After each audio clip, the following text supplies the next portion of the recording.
now. Here are your hosts, Gabriella and The Advice Show. What's going on, everyone? It's Sunday night once again, and I hope y'all chilling, had a good day today. Watch a little football and everything. I didn't get caught up with football because I was sleeping after working and everything and trying to get prepared for the show. So tonight's topic is black culture is only accepted when mainstream America steals it. Now, what brought that topic up was I've been hearing a lot of people talk about different things that's going on within the hip hop industry, with fashion, with just a lot of things. And every time that our culture is talked about, it's something bad, but when others do it, it's okay. Now, Ms. Gabriella, before I say anything, how you doing? I'm doing good, enjoying my Sunday. Enjoying your Sunday. That's what I'm talking about. Enjoying the Sunday. Now, the people on UStream, make sure that I could get you guys up to speed. The show is on now. Let me know if you hear me real good. If you have some sort of sound issue that you can't hear me that good, let me know because I don't want to find out about 10 to 20 minutes of the show. Like, man, I can't hear you. So, people on UStream, let me know if you hear me pretty good. I got the chat open there as well. Um, I'll put in the call-in number in the chat room on Ustream. So, Ms. Gabriella, while I'm doing some other things, what's your opinion about that? I mean, how do you feel about that as just as a black person, as a black woman? You know, how you feel? Especially, I'm just gonna talk about something current, the whole twerking thing. I remember, because twerking is nothing new. I remember it was even probably before the '90s, people were doing that. They had a different name for it, but it was still the same type of dance. And now it's become a global phenomenon.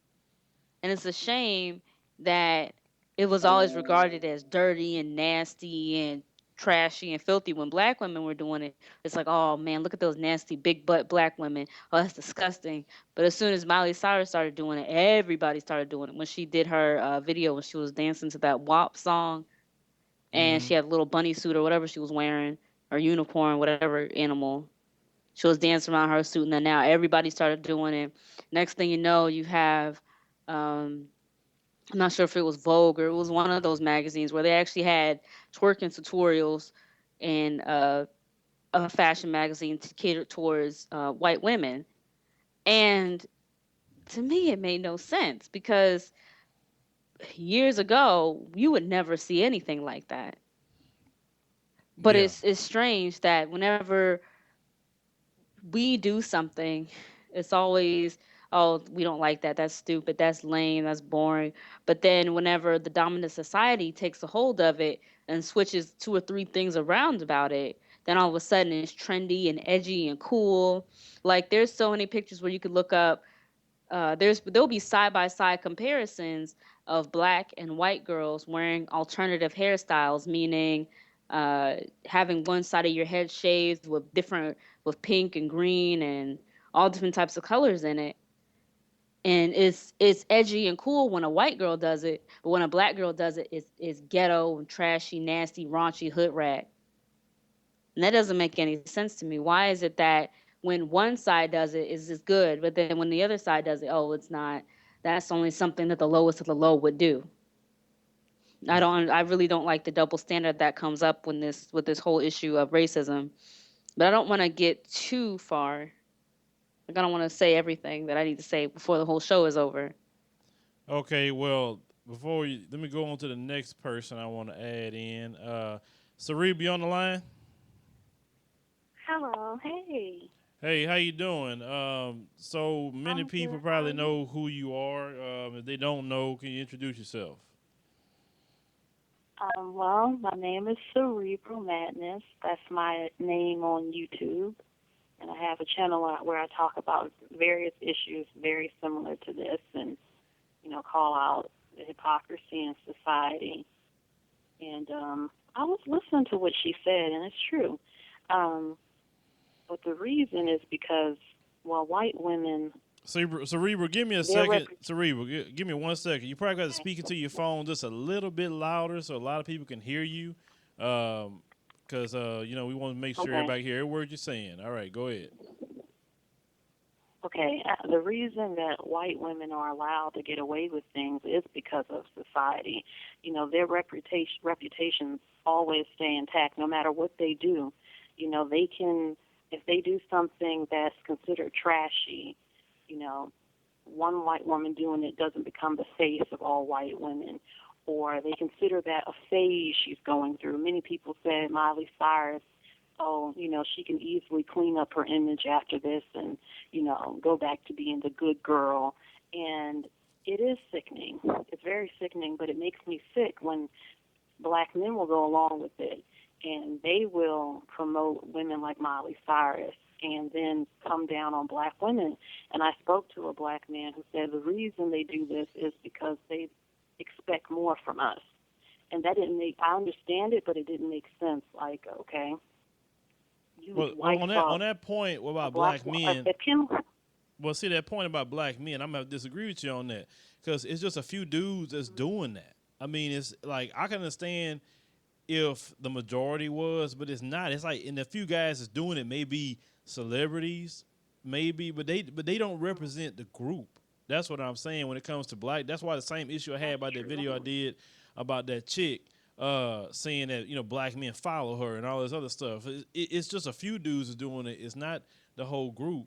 But I get why they do it because they try. It's all a money hustle with some of them. Like, oh, I can make this money because if I can do it, if I can promote this white girl, then I can get the black money and the white money instead of just that black money.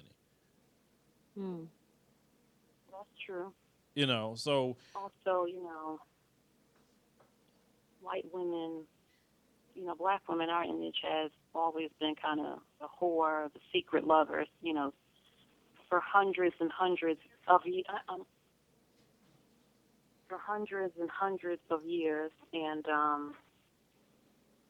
really it's just society hates black women. A lot of other races hate black women, so no matter what we do, they would always look down on it because they just really view us as some people view us as whores or the ghetto ones, the poor ones. They expect us to be ratchet, and I'm sick of the double standards like Kim Kardashian. Superhead, Karine Steffens, she didn't get on the cover of Vogue. She didn't get her own TV show. She didn't get on other magazine covers and everything like that and invited to events. She didn't get invited to Africa just to show up and get paid $20,000 or so. But somehow Kim Kardashian fuck Ray J and get all these things, and it's insane. Taylor Swift has a video out where she's twerking. Plenty of white women go get plastic surgery. They do all these things, but the black woman will never get credit for a damn thing ever. And society just has something against black women.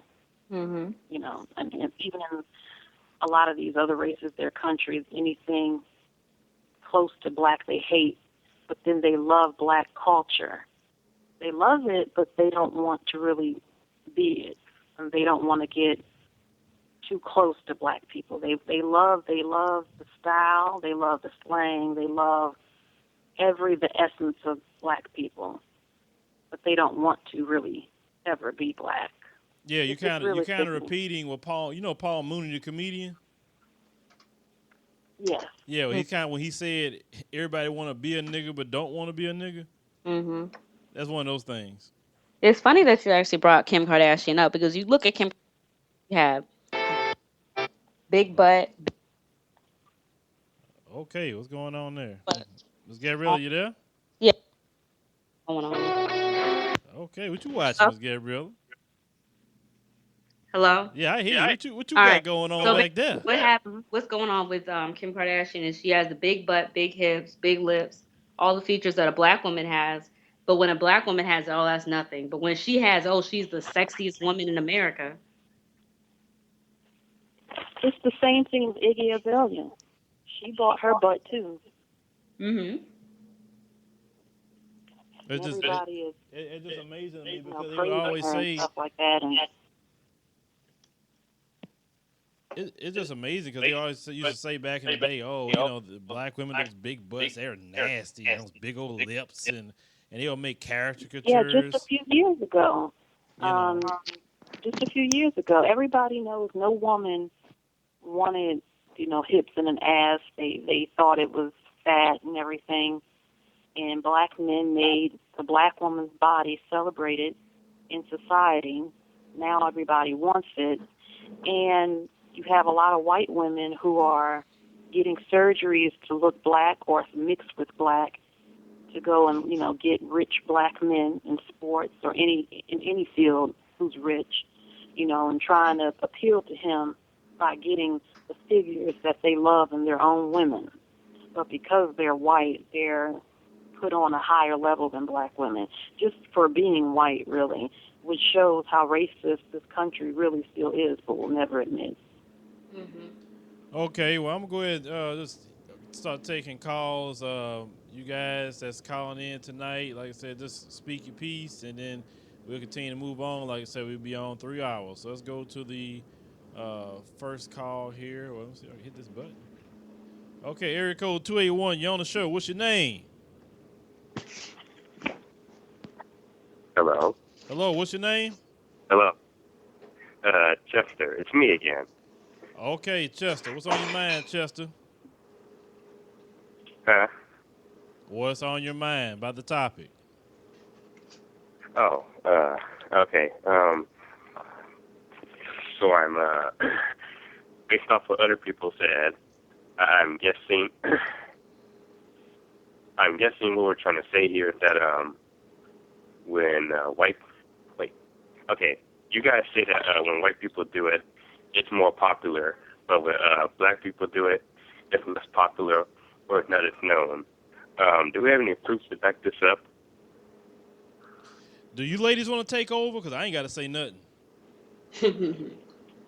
Okay. Well, she gave a great example with Miley Cyrus. Katy Perry, everybody went crazy over her wearing all these different hair colors. When Little Kim did that. So Katy Perry is cool, it's cute, it's fun and chic.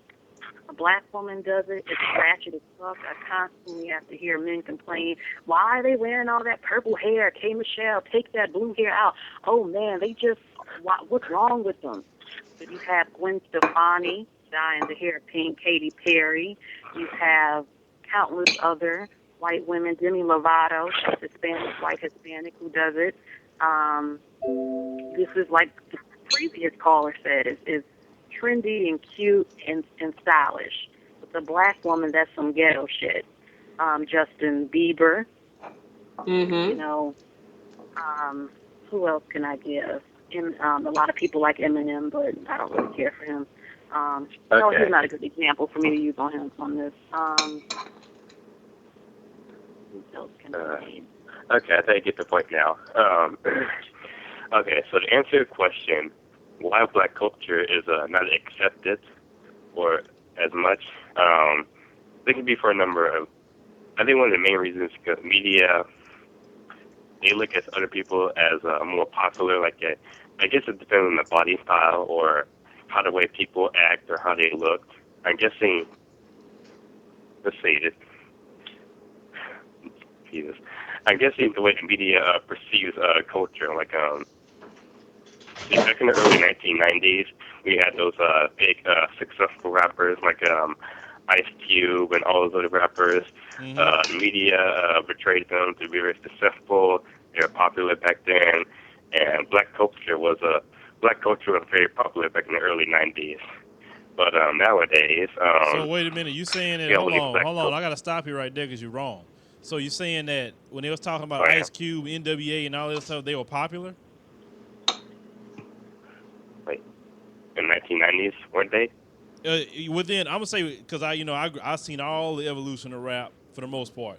They were popular, yes, but they wasn't popular with mainstream America because they, feared people like NWA talking too much.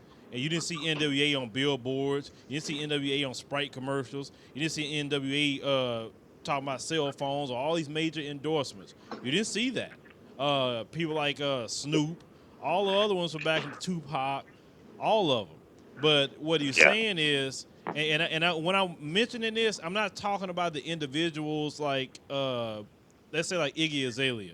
I'm not talking about her, even though I don't think she can even match halfway with some of the other female rappers I've seen come before her. But and that's why I'm not going to harp on her. I'm more so going to talk about the machine behind it, like the media, like you said, which you're correct.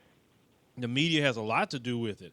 Hollywood has a lot to do with it. The music industry has a lot to do with it. It's like what they're showing us in black culture. It's like, we like what you do, but we don't want you doing it. So if a white person could halfway do what you're doing, we're going to promote the hell out of it. We're going to put all this advertising dollars behind them. We're going to get all these interviews for them and everything. Now, the white person thinking, shoot, I'm getting on. I'm getting money. But the black people be like, man, you know how many times I've tried to get on like that? And I sing my face off. I rap. I do everything. I can't get on, but this chick or this dude can halfway do it. And then they blow up. They're everywhere. They're constantly in your face. And the same. Go ahead. When you're done, you don't mind me adding on to this? Oh yeah, that's fine. So you understand? You understand what I'm saying, Chester? Yes. It kind of like Chester. Let me make it easier for you to understand what I'm trying to say. It'll be like, what's something you good at? Me? What I'm good at? Yeah. Well, give me something you good at. Is being good at reading a good skill? Okay, all right. You could read. You read better than me and everything. You could read and make it sound real good. And you've been trying to get a book deal all this time, or whatever, right? I mean, you went to all the right people, and then they still didn't give you a chance.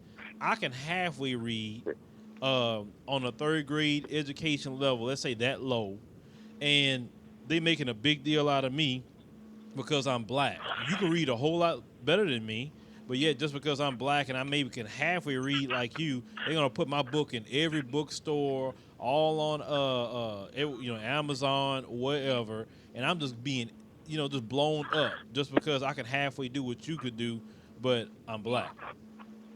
So how would you feel about that? Okay. Me? Yeah, how would you feel about that? When you could read 100 times better than me, and yet I'm everywhere in like 2-3 months, what you've been trying to do for years. I would feel that would be incredibly unfair, prejudice, and just wrong. Okay. But that's how I feel. It's wrong. Okay, so now you kind of understand where we're coming from. Yeah. Okay, I understand now. Okay, so the point I want to try to make here is I think the big reason why there's a lot of good black people out there that are actually good at what they do, but they can't get noticed as much because they're buried by the enormous amounts of bad black people who, say, for the rappers and hip hop artists, for the black people out there that can actually rap and do good songs, stuff like that. For example, they can't get noticed as much because they bury so much by all the trashy and atrocious rap song we have in this generation of music. There are a few good rap songs out there, but the majority of it is just trash and just it's nothing. So I think that's one of the big reasons why black people can get noticed a lot, because they're buried by all the horribleness in the media that we have today. So I think that's one of the big reasons. But the question I have is, okay, what if when a white person raps the same trashy things or sing the same trashy things similar to how black people do it, can you explain why they would just blow them up all over the place, but yet they won't do it for the black person? Why is that? Because you got to understand something, the white artists are literally mirroring the black artists. It's not like they like being themselves, and that's what makes them stand out, because they being themselves. Like the biggest problem a lot of people got with Iggy Azalea is, number one, chick, you from Australia. why we don't hear you rapping with an Australian accent? That's number one. Number two, you trying to sound like some black girl from the South. You know, I mean, and then you come up here, and then the comments she making songs saying she a white girl with a ghetto ass. She said that in the song. You know, how you think people feel about that? I mean, I'm sorry, like at least the black women, at Uh, least. I mean, how you think they would feel hearing that and seeing that? But yet they've been trying for a long time. This chick is fake. Can't even. I say she's fake because she's not being true to where she's from. Mhm. uh, And yet she's you know, celebrated. If she gets more shows, she sell out shows. I mean, some of the songs she's put out, like okay. I mean, that's not really. That's more so like pop what she's doing. I mean, put her in Mhm. a pop genre, and I wouldn't have no issue with it. But you're trying to put her in the hip hop genre. okay. Phil, I really can't answer that question for you. I don't have enough. I don't have enough knowledge on this particular subject Mm. to really to give you a legitimate answer about it. So, to be honest with you, I'm sorry, but Oh, I'm that's trying to all make a good. legitimate point, but I'm trying to make a legitimate point here, but yeah, I can't answer the Well, question. and you know, But you're a wise man not to answer you, that. It's good when people say, you know what, I just can't answer that question. Hmm. But I'm gonna have to move on, Chester, real quick. Thank you. Hey, Sareba, you wanted to comment on that before we go to the next caller? Yes. Well, one thing I want to say is that, this country is everything is about money. And white people have the money, so they have the power, and they're in control of the media and everything that we see. And many rappers, well, I noticed years ago that, like fools, they would always promote white companies. For example, Jay-Z, when he promoted Cristal, and then Cristal said, they didn't want black people drinking their shit. Or Calvin Klein said he didn't make his clothes for black people. Um, and I think more black people need to start promoting black business owners. Also, like I said, everything's about money. When Lil Wayne and Birdman, they started the term bling. Next thing you know, you see it in commercials. White people started using the name for their brands and everything and making money off of what they did. And a lot of white people see hip hop as just music. They see us kind of as characters. Not Mhm. all white people, but some. We're just their enjoyment. They can twerk, they can do everything that they see as the ignorant black character, and then go back to their regular life in a society where no matter what they do, they'll always be benefit more than a black person. And black people need to take control of our image. We need to start our own media. We need to, because I hate when people think that black people were just one way. And I think the different sides of black people need to be shown. And I think a lot of people need to stop believing the stereotypes. You know, I remember I was in a store and I wanted to buy this CD from this movie called Great Expectations, and the white lady looked at me very weird, like, you're listening to this? Or I asked to see the CD a girl had, and she said, oh, you wouldn't like it. It was rock music. I listen to rock music as well. And a lot of people really believe we're these characters, and, they think it's funny and cute once again, and, they make money off of it. It's disgusting. That's all I have to say Ms. on that. Gabrielle, you want to add anything to that if we move on to the next caller? Yeah, it's true. Because if you've actually traveled internationally as a black person, it's probably one of the most, I don't even know the word for it, but you have to have a very thick skin if you are going to travel internationally as a black person. Because as soon as you start walking around, there'll be a group of people talking amongst themselves, and then all of a sudden they'll see you come in and they'll start playing rap music and just say, hey, yo, yo, yo, uh, what up? What up, my nigga, and all kind of Yes. stuff like that. And they think it's funny and think it's cute Oh my because God, it's offensive. because a lot of them have never had any contact with black people, and so they assume that the image of black people that's portrayed by the media is how we all act. And I mean, a lot of Mhm. people in a dominant society feel the same way too, because a lot of them have never really grown up. They haven't grown up around black people. They haven't really had to interact with black people in an in the way that it's not like they would see them all the time. Like maybe you might have 5 or 6 black kids in a 30-person class, but that's not really, you can't really use that to judge what black people act like. And so they have this distorted view of what black people is. It's almost like it's a caricature or an image. It's all we are. Because for most people all around the world, all they think is, I mean, I've even had African people from Africa say the same thing, which is kind of sad. They'll say, "Oh, well," like they'll jokingly say, "Oh, I'm not a black American. I don't have a bunch of kids," or Oh, they're like, "Oh, well, all black American women, they have 5 kids by 5 different men. They don't know who the father is."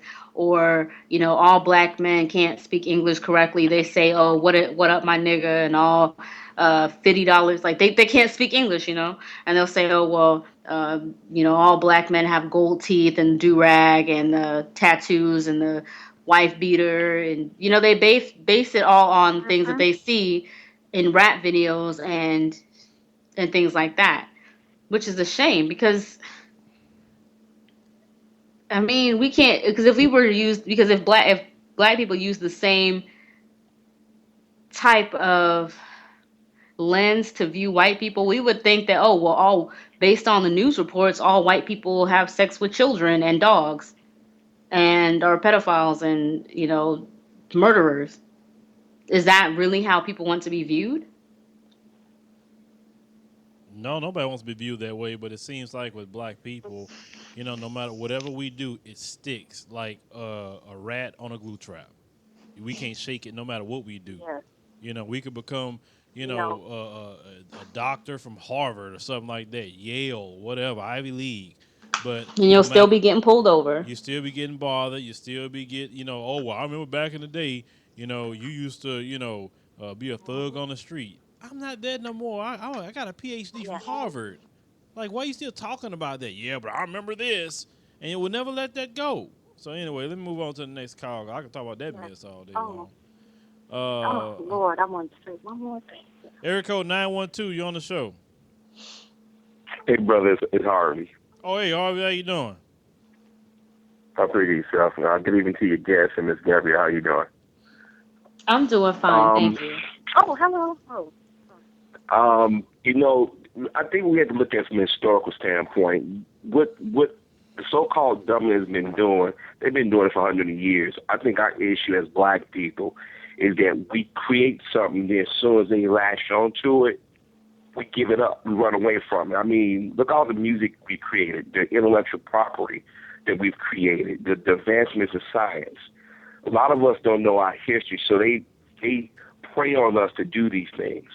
Before that whole Miley thing with the Turk thing blew up, I did videos warning that Miley was going to get fat off black culture. When she wanted to run away from Hannah Montana, she did the punk rock thing that wasn't selling. So she said, what can sell that can get me that success I crave? Oh, let me do a Justin Timberlake and a Justin Bieber. Let me go act like a nigga but don't want to be a nigga. Iggy Azalea was a pop star in Australia. When that wasn't working, she said, let me go out here and start rapping. Let me go get my butt implants. Let me get my butt implants like Nicki Minaj. And we know in this country, white people crave white Hey, to emulate black culture. Harvey, hold on a second. Somebody got a echo somewhere back in the Yeah, background. it's an echo. Yes, y'all can hear it's echo. Yeah. Cerebral, is that you? Or Miss Gabrielle, is that you? no, it's not me. Miss Gabrielle, is that you on that end?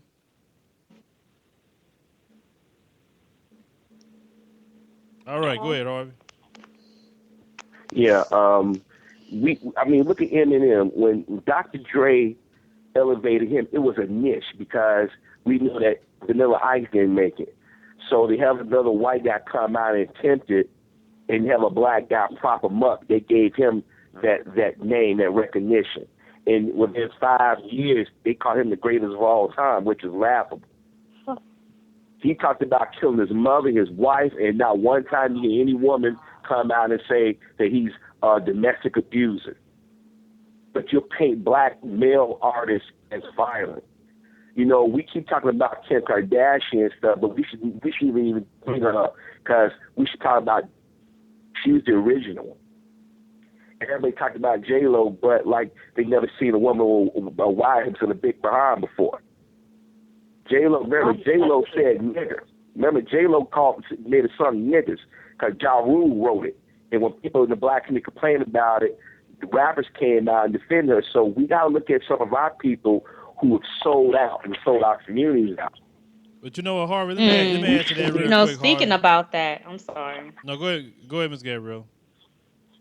Who was it that? Because some rapper recently just called out Iggy Azalea and was made to apologize. Snoop. Yeah, Snoop. there it goes. And he should never apologize. He shouldn't apologize. Snoop, I knew what Snoop was doing. I knew exactly what he was saying. He was saying, you want to be black so bad, this is how you look without your makeup. It went over a lot of people's heads. He was calling it out because the other day she was in California, and I guess the paparazzi followed her, one of her sisters, and they made a joke about Ebola. And that's when Snoop came out. I don't know if that was next, but then everybody started taking up for Iggy. It's true. You from Australia, you sound like a girl from down south. 2 years ago, you had no hips, no ass. Now you got hips and ass. Doing the video with Jennifer Lopez, but Jennifer Lopez would have never put Nicki Minaj or the other black female on a song talking about somebody's butt. That is so true.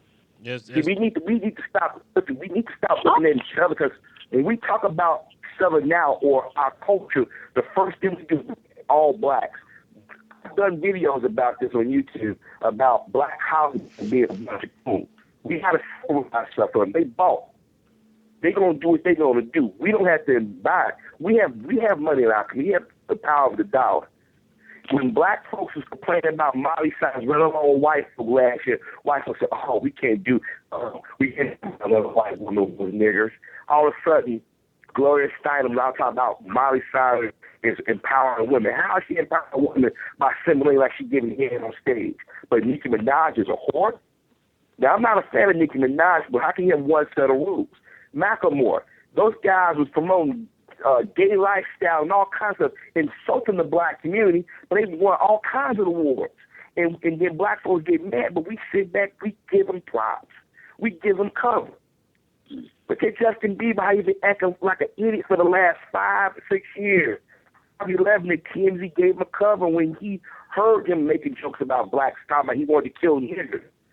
Every day since that issue with Rihanna and Chris, they've been nonstop destroying Chris' reputation because we allow it. We let them do it. And they figure, well, they don't say nothing. We keep doing it.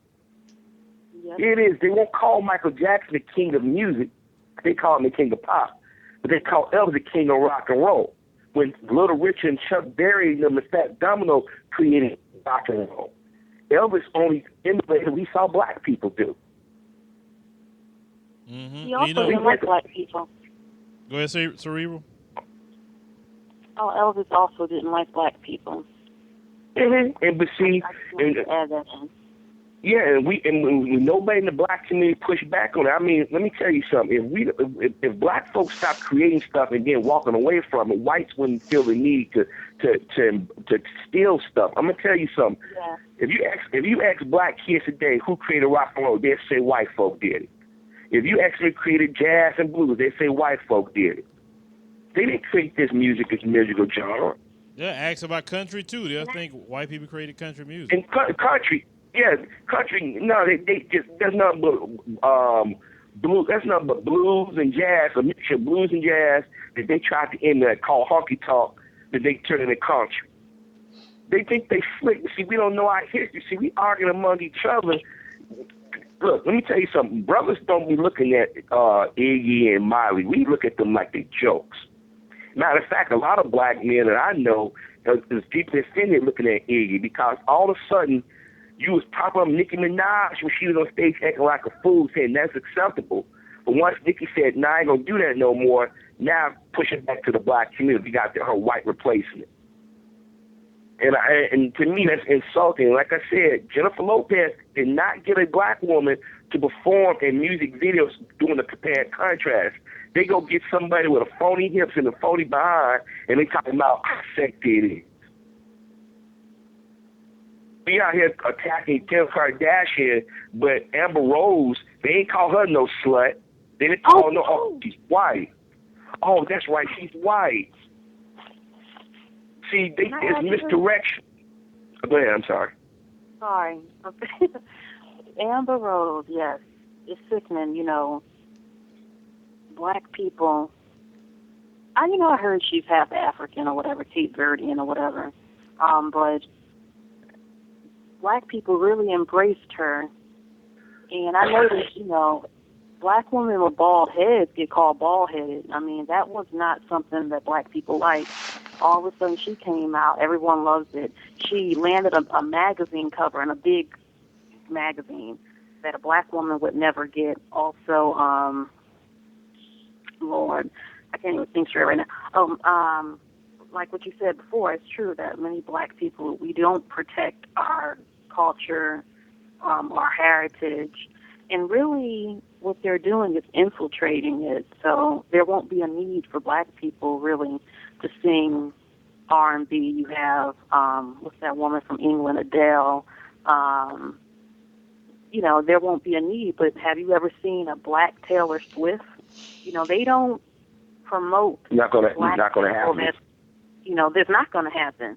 But you can come in, and Wendy Williams, she even said on her show, well, it's just music. It's not black music. I don't like black people like that. It's just that's what I was just saying. People. That's what I was saying. Black Hollywood sold us out, and these politicians. Let me tell you something. When Beyonce cut her hair last year, and Beyonce got a lot of self-hate issues, but when she cut her hair, they swore up in there she like a boy. Now, I'm not a fan of Beyonce. Nowhere in hell did she like a boy. Mm-hmm. But when Miley Cyrus cut their hair off, it's a pixie cut. It's really so cute. And I'm sitting there saying they make white women and white men look sexy and cute. I mean, if you watch Inside Edition, every time they describe a white woman, beautiful, beautiful, beautiful. Like they have to keep reminding you that she's beautiful. Or my favorite is, and they get a white woman on TV and they do a full shot. She turn her body to the side because maybe she don't have any hips or she got too much hips, so she had to make it like she's small and slim. Or when white women get on covers of magazines, they can be doing all kinds of poses with their legs open. But when a black woman got a bikini on, they put it behind like where the Playboys and stuff at. See, everything they've made about the black community, black culture is made nasty. And what they do, they get some of us in the community start attacking one another for what they've done. Let me tell you something. If a woman got short hair, I think it's sexy. I mean, if a woman has a dark skin, I think it's sexy. The thing is, we have to be careful not to let them manipulate us. Like, what's her name, Lupita Nyong'o? Also, she on magazine covers, right? That's all she been on. What movie she's been in? They treat her like a fetish. And see, sisters got to understand, black men ain't doing this. Yes, there are some black men of color, just like there's some black women. But the thing is, black Hollywood has sold their soul. When Raven Simone pulled that, I don't see color. I don't like labels. God, man. That's dangerous. See, women, people like Raven Simone, Oprah, and them, they dangerous. They don't because they sit there and tell they don't want to be black. But guess what? When it comes down to going getting roles, she ain't turning it down. I'm Latina. Wait a minute. When you started that Star Trek movie, wasn't that character supposed to be from Africa? When you did that movie, Burning Man, yes. I mean, we need to think about how black Hollywood has cooled. And we need to think about the politicians and our organizations, because every time we create something, let's even step outside of entertainment. Let's go into the medical field. All the investments be made in medicine or electronics in Silicon Valley. We create things. And a lot of people, when we talk to kids, say, who dated the Super Stalker? The kid automatically think it was a white person. It was a black guy. And he sued because they made so much money off of it. The watching cartridges or gel they use. A black person did that. A lot of things. I want to ask something. I'm passionate about this. I'm sorry. Yeah, let me ask something, Harvey. Something I said in the video a while back when the twerking thing first started happening. Like, of course, we all know that kind of dancing comes from the motherland. I've seen plenty of videos of the same thing. The only difference between America versus the motherland is over sexualized here. You know, you don't see the women doing it in a way that the American women would do it. But I did say this in the video a few times. Say, what's going to happen? I said, black women. I said, they going to learn. I said, they going to learn how to twerk, and they going to come out either with an exercise DVD or something. I said, they going to put a patent on that junk. And that's exactly what's happening. Like, look at that article that just came out that Jessica Vanessa chick talking about, even though, you know, she's the most popular, you know, twerker on Vine, but Twerk Team been twerking for years. Exactly. And they ain't blowing up like this chick is blowing up. Even though I don't support that American style twerking, I really don't, the way they do it. It looks disgusting I to mean, me. it's something that I think that should be in the bedroom with your man, so to speak, not just everybody. But, you know, the thing is when Twerk Team is nasty, Twerk Team is hood rats, Twerk Team this and all this other stuff, and I can agree with some of that, but yet this chick is being, you know, praised, lifted up, and all this other stuff. And see, the thing is, as black people, we need to learn to we go after the individuals, or we don't go after the machine. Because we'll go after Jessica Vanessa, we'll go after Iggy Azalea, we'll go after all these individuals, but they're not part of the machine because they ain't got no money no more than me and you got. So if somebody offering them to do something that they are been doing, don't you think they're going to take it? So we need to go after the machine. The media is the one that says they're so beautiful and look what they do. And the media says, oh, these black women are nasty. Hollywood, like you said, they the one, you know, do all this stuff. I mean, we need to go after these, you know, machines and not the individuals, because as long as we go after the individuals, then they just like, shoot, we going to keep doing it. We going to just find another white person to do this with. So we don't need to do that, even though it's upsetting, but it's the machine behind them that's constantly promoting. And like, for instance, I watched a video from a year ago talking about Iggy, and it was Sway. And T.I. was right there with her, right? Because she with Grand Hustle. But Grand Hustle is affiliated with Atlantic Records. So Atlantic Records is behind her, okay? And they putting all their money into that stuff. So Sway had asked her, put on a beat, said, hey, do me a freestyle. She said, you want me to do a freestyle right now? I said, oh, when her look just changed and said that, I said, this chick cannot rap. I said, any rapper would do a Hot 16 no matter what. They just going to hear the beat, catch it, and go. This chick, he had to stop the music. She had to go through a long song and dance. Then she come up with, you could sound like a pre-written rap. I said, wow. I said, and this is the chick that's selling our shows. This is the chick that's on all these commercials. And this chick can't even freestyle rap. And then I was showing the dude, say, let me go back to Nicki. See, y'all, some people say Nicki don't get, man, Nicki just do this gimmick. That girl can rap. That's why I respect Nicki. Because if you go back to her old stuff, when she just really rapping and not really adding all that stuff that she normally adds now, I mean, you're like, dog. I say Nicki is kind of, in my opinion, if you listen to her rap, she's kind of, her and Kim could go neck and neck on rapping. Because Lil' Kim is good, you know, and she was really on. So that's why this Iggy chick is just not, I'm not feeling her because she can't compete like that musically. So you can't, like, if Iggy was similar to Eminem, I wouldn't say nothing. Because Eminem could rap. But the difference is with Eminem, you were talking about him earlier, Harvey. He came with Dre, but he had respect too, though. He was highly respectful. Iggy is disrespectful. Not really, but he was rapping when he was calling black women bitches. I understand what y'all saying about it, but what I'm saying about Eminem, the reason why what I'm saying about Eminem is Eminem didn't change his voice to sound like no dude from the West Coast, or change his voice to sound like a dude from the South. That's true. Eminem stayed true to himself. That's true. When he got up, he tried to bring out D12, his homeboys from Detroit, because he grew up poor in Detroit. He put on 50 Cent, because that's 50 Cent is his artist, and he been good ever since. And everybody respect Eminem because Eminem stayed true to himself. He was battle rapping and all this stuff. So I don't say a word about Eminem. But you know why? Well, you know why I agree with you on that. And I had to give Eminem props. He's smart when it comes down to business because he knew he didn't want to get caught in the Vanilla Ice territory where you come out and you think you just as better or better than the person you emulate. That's smart business. My issue is with people like Eminem and them is that they become big, and when we talk about negative images, they exclude them. Remember, you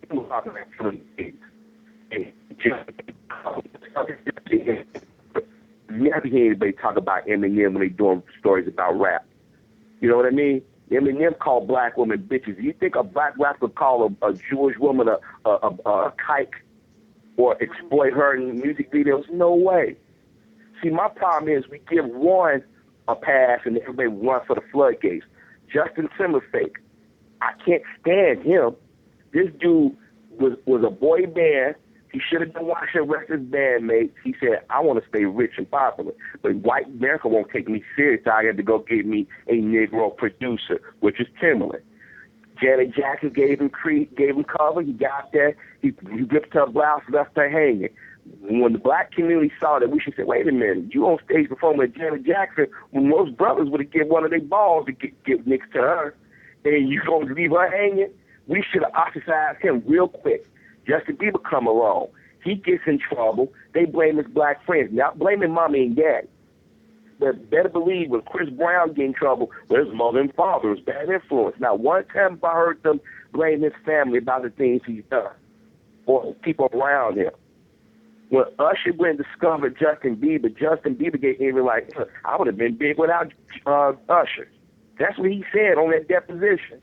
Oh yeah, and then on top of that, he's singing songs about the KKK. So it just says a lot and that's what too. I'm saying. You know? Harvey Levin at TMZ gave him cover. Oh yeah, I know about him. He first came out. I don't want to destroy his career, but you destroyed Chris Brown. Shoot, you trying to destroy See, TMZ? You trying to destroy Ray Rice too? And any athlete or any singer, any actor, whoever, TMZ, that Harvey Levin is trying to destroy him. But if I mean, and I go on. Well, you know. I kind of know where you about to. I already kind of know where you about to go with that. I already kind of know where you. Oh, you know where I was about to go with it. But he's also gay too. Yeah, I already know because Harvey Levin have a certain affiliation. I know exactly where you about to go with that. But I don't want to get into it because people say, "Oh, Harvey preaching hate." No, I'm just keeping it real. Well, Harvey, Harvey, just give me a second. Let me go to another caller because, like I said, I don't want to. You can stay on the line though. Area code. I understand, brother. I'm sorry. No, that's good. That's good. No, just hang on the line. Area code 864. You on the show? Hey y'all, how you doing? This is Chris. Chris, what's going on, Chris? Hello. What's going on, Vibes? How you been doing? Shoot, I've been listening to your show for quite some time. All right, that's a blessing. That is a blessing. What's on your mind? You're a voice of reason.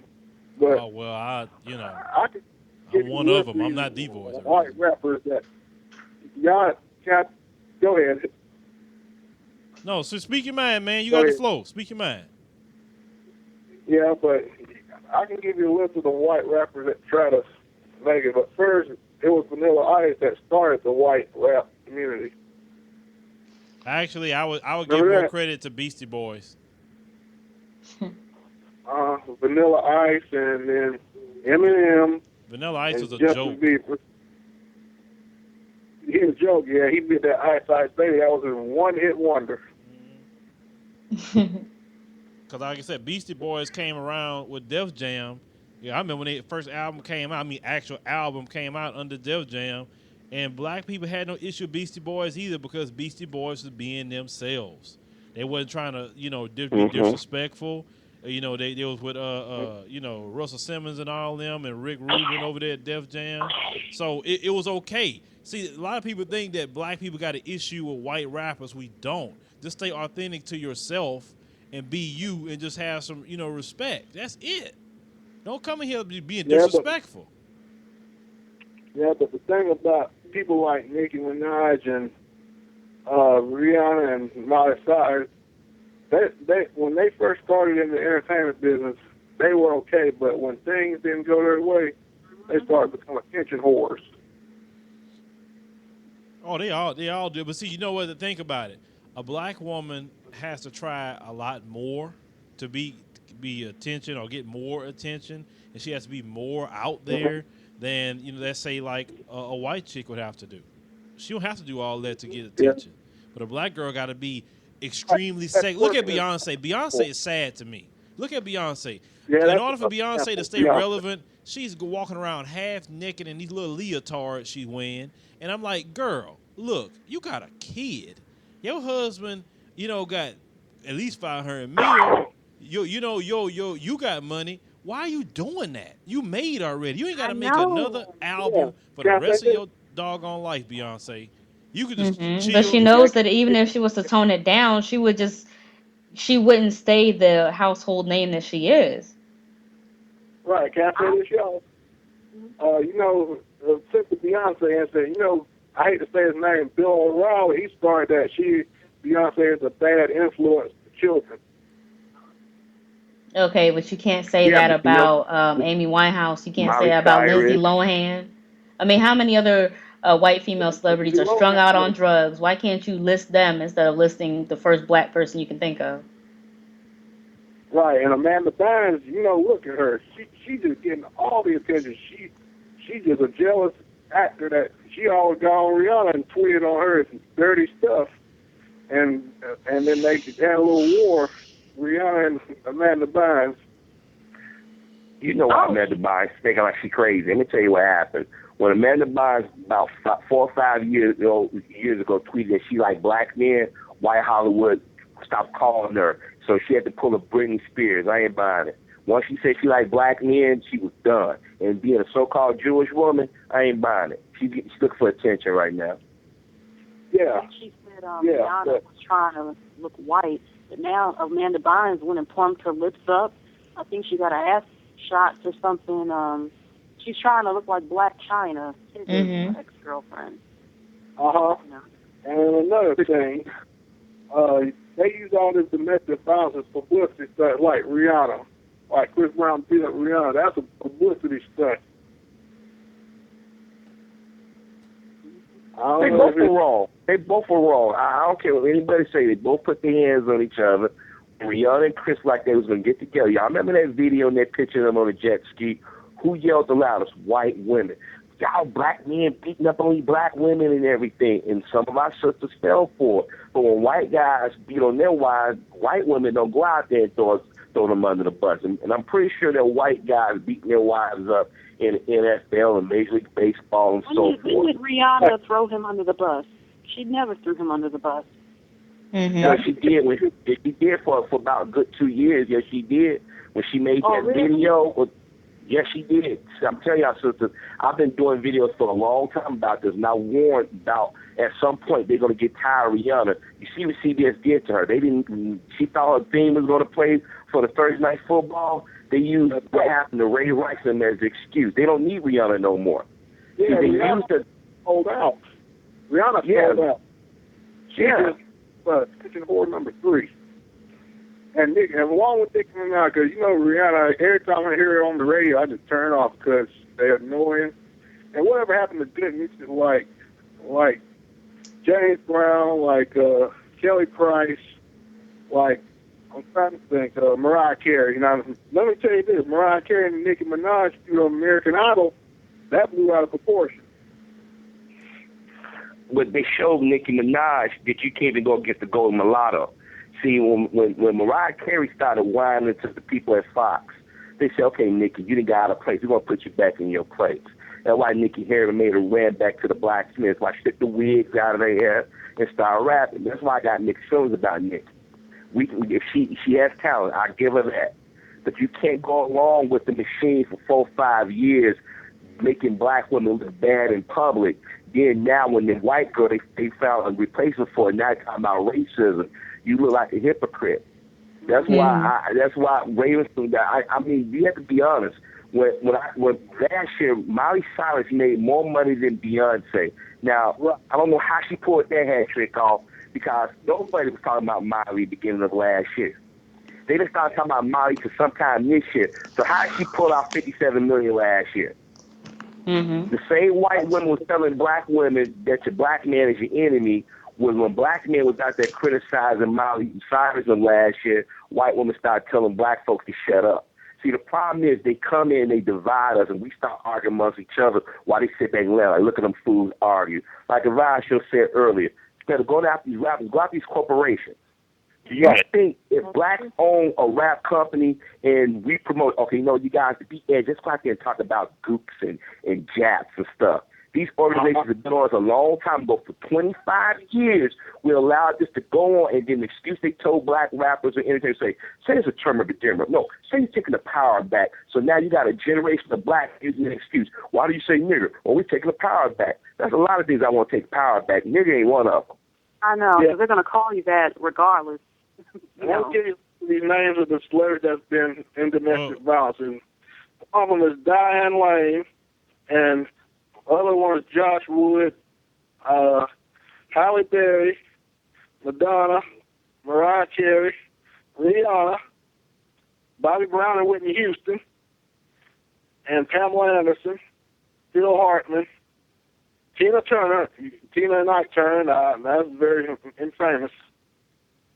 And that's all. Can I point out something I noticed? Is, you never see any black women working together in the industry.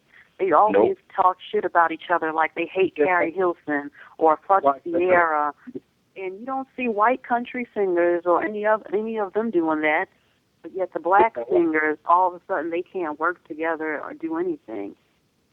Hold on, everybody. I mean, and if they do team up, it's against another black woman.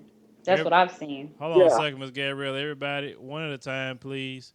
My name is Ms. Gabriella. Been double dutching a little bit, so go ahead, Ms. Gabriella. Chris, thank you for your call. I'm gonna have to move on, buddy. Go ahead, Ms. Gabriella. All right, what I was saying was that whenever two black women do work together, usually it's on a diss track dissing another black woman, which is a shame. Because instead of trying to tear each other down, why not try to build each other up? Because there's really only a handful of black women at the top right now, and even then, their success is waning. Yeah. Because they're finding white counterparts to take their spot. You know, pretty soon there's gonna be a white Beyonce. Mm-hmm. They haven't found it yet, Well, but pretty soon Beyonce's getting old, so. But the irony is, I'm glad you brought up Beyonce. Remember when Jay-Z, even though we all in the black community criticized him, he was wrong for getting on stage, he got there and tried to defend Beyonce. Beyonce pulled a coon move, got out there and did the mammy thing about Taylor Swift. And ironically, Taylor Swift in certain interviews have either copied Beyonce, tried to copy her style, or threw shade, as the kids say, at Beyonce. But Beyonce got there and defended her. See, no good deed goes unpunished. See, as I keep saying, we as black folk, we cut each other's throats. So people outside the community or people who is a part of the community who deny any part of us, they use it and they get ahead. I don't care how much talent somebody has. It made me sick to the stomach to see people get fat off things that we created and done. Paula Dean made her millions cooking like a black person. And she turns around and calls us nigger and says she wished we was back in slavery. And you have handkerchief heads. Oh, we forgive you. No, you don't. Because I guarantee you, if you're in so white America, they're going to make sure you remember to the day you die. Michael Jackson has been dead going on 6 years. That man has been proven not to be a pedophile. But you get the father from Seven Heaven admit that, yeah, he liked touching little girls inappropriate. Then you get John Grisham, the novelist, just defend pedophiles. And that didn't make national news, but you go bring up something about R. Kelly from something 20 years ago that we all knew back in the 90s. See, my thing is, if we need to call out the hypocrisy. Now, I'm not defending poor, bad behavior. I'm just saying that we in the black community allow people to get over on us, and we run away, and we tuck tail, then we want to attack each other. Because we figure nobody's going to come in and tell Harvey, us, we don't need attack another brother and sister. One thing we need to start doing is, like you said, instead of saying people, we need to start calling them out. The media, Fox, whoever, TMZ, Hollywood, the music industry, whatever, because they all have names, Atlantic Records, whatever. Because but it's not black owned. Yeah, well, but they're the ones that's behind all this perception, and the media do have a big influence on how people think about other groups of people. But let me go to the next call. Area code 404, you're on the show. 404. Okay, if they not answering, then okay, I'll move on. Let's see here what we got. The next caller here would be. Get in here. Yeah, I know. I was playing the game. Area code 857. You on the show? Yeah, how you doing? How you doing? Who is this? Kids Mac? Oh hell. Yeah, it's me. What's up, man? What's up with everybody? I'm good. How you doing, bro?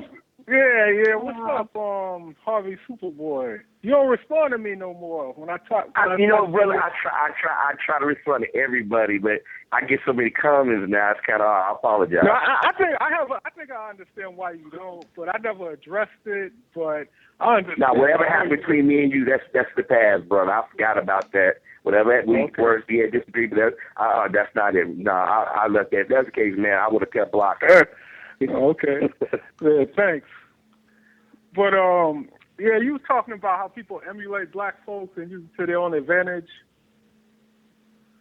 Yeah, I think I gotta take issue with a lot of black people because they just let people come in and use them. I've seen situations where like non-blacks come in, black people let them whatever it may be, whether it be something physical, music or whatever, they take that skill and they use it to their own advantage and they just forget. Not all of them, but a majority of them, just they just brush black people off after they finish, But I got to blame black people because they never learned from their history. All throughout history, blacks have always been used, just pushed to the side. And they just don't, it's like they refuse to learn from history. So if you don't learn from history, you're going to repeat it. So, and the way I got to look at black people, I got to look at them somewhat because they just let people just walk over them. Kids, man, you know what black people do? Why? I don't mean to cut you off. I mean, I'm looking at, I'm in Harlem, and I heard this is going on in Detroit, too. Why do black people keep supporting, Arabs and, these Africans and these other groups who just come in the black community, these Hispanics? Why do you keep giving these people your money and they don't like or respect you? Well, that's Kids, man. Hold on, everybody. Hold on. I'm talking to black Americans specifically. Why do you keep giving these Africans, these Hispanics, these Asians, Arabs? Why do you keep giving them your money? They don't like or respect you. They open businesses. That shows the type of. Oh, sorry, go on. Kismac. Now that right there, that's a totally different show. That has nothing to do. Even though it's a legitimate point, but that's a totally different show. My biggest thing with black people, what you're talking about, is you say everybody, we do have some fault in it. Yes, we do. And let me tell you the fault that we have. Every time we learn something or create something, we always teaching it to everybody for free. We don't make a dime off of it. We really don't. Everything we do, think about it. We don't put no patents on nothing. We don't create no clothing lines. We don't do none of this stuff. None of this stuff. We sit up there and just get on YouTube for free, twerking, saying this how you twerk. You do it this way, you do it that way, and then this chick learns it, and then what she does is say, you know what? I'm going to AdSense this. I'm going to monetize it. All of a sudden now she's getting shows at clubs to host and all this other stuff, and she learned that from you. So it's kind of like with black people, can you be mad at them for learning it, or can you be mad at yourself for giving it away and you didn't capitalize on your own stuff? So we do have to take some responsibility in some of this stuff. Like, you don't just give away your stuff like that. What group do you know give away their stuff? Think about it. None. They don't teach us. You don't come up to black people and say, black people, this is how you do this, and this is how you do that, and this is how you speak Spanish, this is how you speak the different Asian dialects, and this is why we do it this way. They don't teach us nothing. If we learn it, we got to get it on our own. Mm-hmm. And black people stop doing that and giving away because we do give away our culture a lot. We do. Well, I'll tell you why I think why black people and it is connected sort of to the entertainment industry and other things that we do in our life. It's because we look at we say these people are not related to us. And I know a lot of people get mad about what I'm about to say, but they are. We look at them as brothers and sisters in arms, and they haven't proven themselves worthy. See, we figured, Mexicans have a shared history. Yes and no. See, some of them can blend in or pass.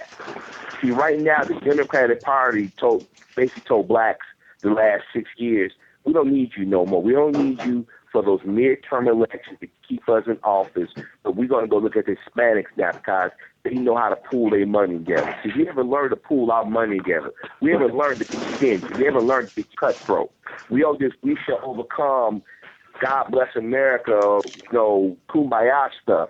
And you would think after 500 more years, we're getting out here and say, you know what? People are making profit off our misery. I mean, people were making jokes about Trayvon being dead and had videos on YouTube and was making jokes, and YouTube let those videos stay up. Not one of us in the community said, we know some lawyers. Why don't we get a group of lawyers to put a class action lawsuit against Google since they allowed that type of hate speech to go on? Or why don't we do what the white people do? But you know what, Harvey? When they think that Harvey, Harvey, I got to stop you. How can we go after them with that kind of stuff when we have individuals in our own community using Trayvon Martin's death photo as a thumbnail? Exactly. I'm just saying. That's the thing. The reason why a No, lot of this is what- allowed to happen is because we do it ourselves. No, I agree. No, I'm not saying that we ain't doing it, but what I'm saying is I want you to understand there's a difference between somebody saying they defend George Zimmerman but making profit and making websites and selling T-shirts and stuff off a dead child and using YouTube as a platform. That's what I'm saying. I mean, do you honestly think that if me and the Advice Show made some videos this evening talking about the Holocaust wasn't real, don't you think that people would call into Google or whatever and say, get them two black men off there, find out where they live, find out everything about them, and have cameras in front of our homes within the next 2 or 3 days? Think about that for a second. I mean, they could. When but we like I said, I know better than I mean, that. I'm not saying no, me and you both know how far to go. What I'm saying is they can go as far as they want, and we don't make them pay. Look what happened to Ludacris back in 2002. Bill O'Reilly didn't like the idea that Ludacris signed that contract with Pepsi. Bill O'Reilly told his viewers to write into Pepsi, and Pepsi jumped. But yet Pepsi had Britney Spears, the Osbournes at that time, and Madonna was still on the payroll.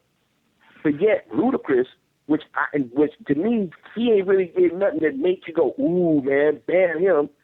They got rid of him. See, when white folks don't like black folks, they demand action. Look how they went after Ray Rice. Regardless of what we think he was wrong or not, or think him and his wife was wrong for putting hands on each other, white women went out there and yelled loud. But when that Donald Sterling got caught saying what he did, what did white folks do, especially on the left? Well, you can't. We're using the privacy of his own home. She was a gold digger. Wait a minute. He still said he didn't want black coming to the game. This man had class action lawsuits where people in his apartment said that him and his wife was racist. But yet those lawsuits were thrown out because they said they had no proof they was racist. Now that you got proof, everybody's making an excuse. The guy, look what they did. Harvey Levin released that video of Ray Rice the same day that we found out that Atlanta Hawks owner and general manager was making fun of Luol Deng and black players. Yeah, all that stuff. All They that know how stuff to time definitely. stuff just right. You're definitely right about all that. Like I said, but let's reel it on back to the topic. Of being still in the black culture and. But yeah. There's one thing I wanted. Oh, I'll wait. Wait till you finish. No, go ahead. I'm sorry. My mouth is running. But okay. Yeah, this is another thing I believe from my observations. They also study because they want to outdo blacks. They want to feel like they're better than you because I believe, black Americans have proven to be the best. It's like they master it, whatever it be. If you look at the greatest fighters, they've all been, most of them have been black from, Ali Tyson, Jack Johnson, dude from Florida, Roy Jones. If you look at music, Michael Jackson, Chuck Berry, what's the other person's name? Fats Domino, you mentioned. And I think it's kind of like, it's like a blow to other people's ego when they see blacks, just like master this stuff, and it's like the ego makes them want to outdo you, And I think that's part of the reason why they don't like you because they see how you master stuff, and they feel that they're better than you because these other groups are taught that they're better than blacks, so they want to have the opportunity to show that they're better. And I mentioned this before. I don't know if Advice Show if you remember this, but I said that I went to there's a boxing gym I used to go to, an mixed martial arts gym, and I'm gonna just come out and say it. They have a lot of black fighters, like the greatest black fighters, are on their wall, and they're learning all their moves. I believe to physically see how they can beat black males in a fist fight, or they want to be the next. Because you know how blacks have dominated fighting. They want to. I believe that's like real intimidating to them. So they have to feel like they're dominant, better, physically superior to black males. You know, that's another. I don't think like Godson One, he talked about this, but I don't think a lot of blacks are aware of that. It's like kept a secret. But if you go to like a lot of these mixed martial arts gyms and boxing gyms, there are a lot of them out in the suburbs. It's like they're training, man. They're training real hard. So that's another thing I like to keep y'all, up keep y'all informed about. Okay, kids. Well, Kids Mac, thank you for calling, brother. I got to move on to other calls. Appreciate you. All right, thanks. Ms. Gabrielle, you want to add anything before we go to the next call? I think that it does seem like a lot of white people are trying to take the things that we have and trying to be the next best whatever. Because like his Mac was saying, the white people I'm sounding racist, but I'm not. Anyway, a lot of the white people are trying to take the things that we do with all the examples that we said earlier in the show. Like, they're trying to be the next white rapper. Like, look at Macklemore. I've never liked him. I heard his song when I was in the third grade or I was in the second grade, whatever that was. That didn't sound like a rap song to me. And it really had no substance. And a lot of the white rappers that are being put up on a pedestal really don't have that much talent. They're really not that good. And even Macklemore himself, when he got the award, he said, I didn't really think I didn't deserve this. I'm not even that good. And yet they gave it to him. But he didn't turn it down. He didn't turn it down. No, he didn't turn it down. He didn't turn it down. See, he was throwing himself on the sword. That was a mind screw for the black community. Like, if you think that you didn't deserve it, he should have did a Marlon Brando. And I'm going back to television trivia, where when he got an award, he didn't come out and accept it. See, that would have shown respect to Kendrick Lamar and other black rappers that don't get hurt. My thing is that, look, I don't have a problem with people admiring our culture or even every now and then dabbing their foot in it. But when they make profit off of it, usually get big, and they have nothing to do with us. But then you have those in the media talking about this person's the greatest of all time. Justin, excuse me, I'll be back, y'all. I'm sorry. Cut you off. I'll be back. Wait, what'd you say, Cerebral? I'll be back in like 10 minutes. Okay. My thing is it's just authenticity with it. I mean, if that's you and that's what you like, I have no issue with that. But my thing is don't just come in here and be disrespectful. Like Paul Wall down here in Houston. Paul Wall grew up in the hood around black people. So anything you see of Paul Wall, that's him. That's not him put on an act. You know what I'm saying? And nobody even here in the Houston area has no issue with Paul Wall. And he white. He married to a black woman. But you know why? Because see, the thing is, she gets it. See, let me tell you, Paul Wall. Now you get to ask you, why is he not bigger than what he was? He had more talent than most of these artists, white artists, are coming out. He sounds like a black he dude. lived around black. He was around blacks. He defended blacks. He didn't give lip service. I know people say Eminem, but still Eminem did some shady things, and a lot of us either don't remember or don't know about it. So that's why I'm not giving him a pass completely. But when you think about Michael McDonald, or Hall & Oates, who've seen or had a style some of the blacks, you know why blacks never gave them a hard time? Because they acknowledge where they came from. They even admit that, they are emulating people who did this before and did it better. Mm-hmm. See, Justin Timberlake, or as I say, Justin Timberlake, go out there and say, I like some Danny Hathaway, some Al Green, but how many concerts he given in the black community? How much of his time did he come in and say, I'm going to go into the black community since they embraced me when white people got tired of NSYNC. Let me go in and do a concert. I'm already a millionaire. It would hurt me if I go to a high school, like white artists go to white high schools, or, do a giveaway. No, he has nothing to do with the black community because he said, forget them. And I think that's stupid, though. That's stupid. Like, it'd be like me if, if everybody that supported me came from the white community and now all of a sudden I made it. I'm like, just forget them. I'm gonna go over here with black people now. But black people never supported me from the beginning. But I'm gonna say screw white folks. I mean, that'd be the same thing. It's like, why you not gonna go like it's we were talking about that like the other day about people just even in music, and why dudes got to be checking in when they got to go to cities when it comes to music is because they forget where they come from and they don't pay homage to the dudes that help them out or the people that help them out. So when they step in different cities, if they go in and do these concerts and they don't check in, it's gonna be a problem. I mean that music industry is crazy with that checking in and stuff. I think that's kind of funny that you go to a different city and you gotta actually call dudes and sometimes pay money to not have no problems to be out there. That's crazy. And you know what? That checking in stuff you talking about black music. Is a difference. Iggy Azalea can go anywhere and she ain't got to worry about checking in. But you a black artist, you better check in or it's gonna be a problem. See, black people we kill ourselves. We kill our own stuff, and that's just annoying about us as black people. Like, because I said before, we do have some fault in some of that stuff too.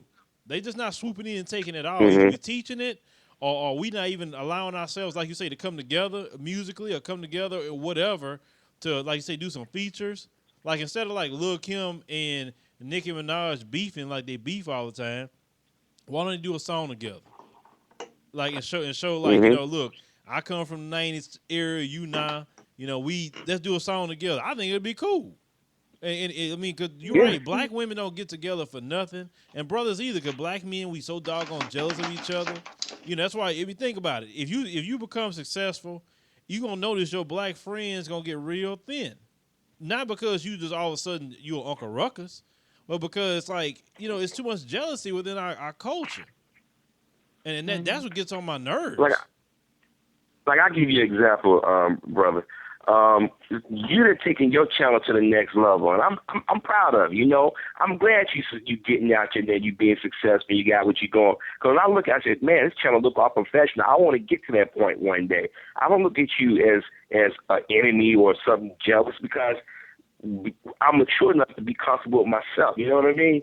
The problem is we've been programmed since slavery to cut each other's throat, but we'll let somebody outside the community get ahead of us as long as we don't get ahead. And that's the problem within the black community. And it bothers me that here it is, Usher can go to Canada when you got all these black kids that want to sing and dance way better than Justin Bieber. But he goes over and helps this kid, and this kid had this racist mindset, and you saw for the last 6-7 months white America trying to rationalize, well, he was just a kid. Wait a minute, when black kids say stuff, we don't hear that he's just a kid. Yeah, they'll say a kid. He's a grown man now, still saying stuff. So we don't make nobody pay. Because I mean, here it is. You see Justin Bieber and all of them emulating Michael Jackson, his brother's dance moves from the damn 70s. And as a black man, I sit there and say, wait a minute, that bothers me. Look how Robin Thicke thought he was so slick that he could steal Marvin Gaye stuff and think that black folk wouldn't catch on to it. Because they got so you could steal it. Pharrell just as bad, because Pharrell knew what was going on. Pharrell produced that track. He know better than that. Like, you just got caught, dude. I mean, that's just bottom line. Stop, man. Like, I don't get what's wrong with these dudes these days. But let me go. Well, Cerebral, you trying to say something? Yeah. When Robin Thicke first came out, his whole look was grungy. That's one thing I wanted to see. Yeah, 1999, 2000. He didn't get that remake of that 70 song. He sung over that just for Beethoven. I remember he was Mr. Punk Rock California Surfer dude. Riding on the bicycle. Yeah, did he want to go do John B., do his version of John B.? He think he was slick. Yeah, go ahead. Now, John B., I felt was a real artist. I didn't think but the ones who are down for our people, the ones who actually embrace our culture and respect it, they're never going to make them big. Look at Taylor Dayne. She loves soul music. She should have been a lot bigger than Madonna and these other women during that time. If you actually got white people that actually respect our music, you know they get cracked on. Like in what's that movie, 40-Year Virgin, when Steve Carell and them, when they was all making fun of Michael McDonald because he actually likes. Oh, I'm sorry. I'm sorry. No. I heard that they hated Taylor Dayne. My mom told me, because my mom introduced me to Taylor Dayne. She liked two of her songs. She said white people really did not like her. But she was singing. She had like a black woman sound to them. They actually thought she was black at one time because of her full lips, her features. Because Taylor Day, if you go look on YouTube, she wore a lot of red lipstick to accentuate her lips. And what happened was, back in the 80s and 90s, they used to criticize her. And, you know, and the irony is that a lot of the white women, they propped up to be great singers. Now they are where they been at has-beens. But Taylor Dane, like Tina Marie, when Tina Marie died, the media even gives her proper respect. No entertainment shows talked about her because she actually had love for the community and the culture, what gave her a chance. But you're the right. ones You know who about actually Tina like Marie, us and respect us, they don't talk to them. You know about Tina Marie, you're 100% right about that. Black people had no issue with Tina Marie. She was a great singer or whatever, and they never put her on at all. And that's like sad, but you got, you know, people that put on a day that has no talent. I mean, and I'm going to keep reiterating this, anybody's watching. The black community has no issue with white people doing R&B, white people doing rap. Just be true to yourself wherever you come from, and just respect, you know, the culture. That's it. It's no problem. I don't see it as a problem. But like I said, you just come in here disrespectful and arrogant. Okay, go ahead, Saree, before we take a call. You remember that artist Pink? Yeah. You know, you remember she first she came was out, she was Miss something R&B. completely different. Well, now she's all rock and roll now, but people thought she was black when she first came out. Yeah, I thought she was. I thought she was black. That cover when she was on, I thought she was black. Me too. I thought she was, half black. And I thought she was. Yeah, you're right. She said later she didn't really want to do that music, but that's what put her on was the R&B sound, and then she completely went rock, and she doesn't do collaborations, I don't think, with black artists anymore.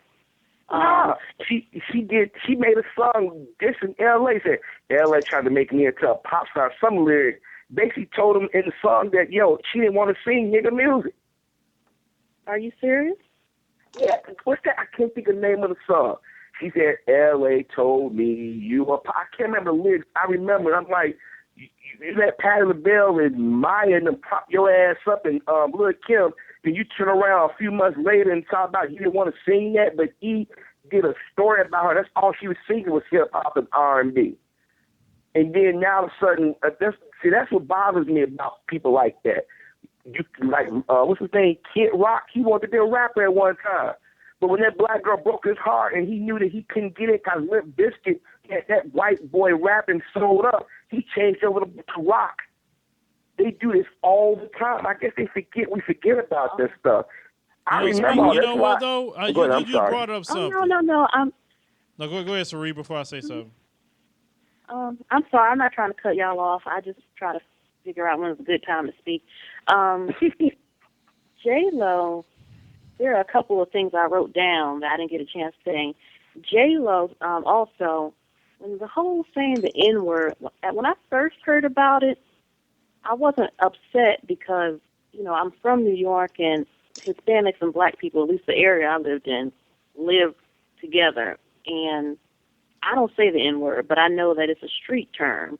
And at the time, I didn't see what was the big thing at that time because I thought she's from the Bronx, Hispanic and black people really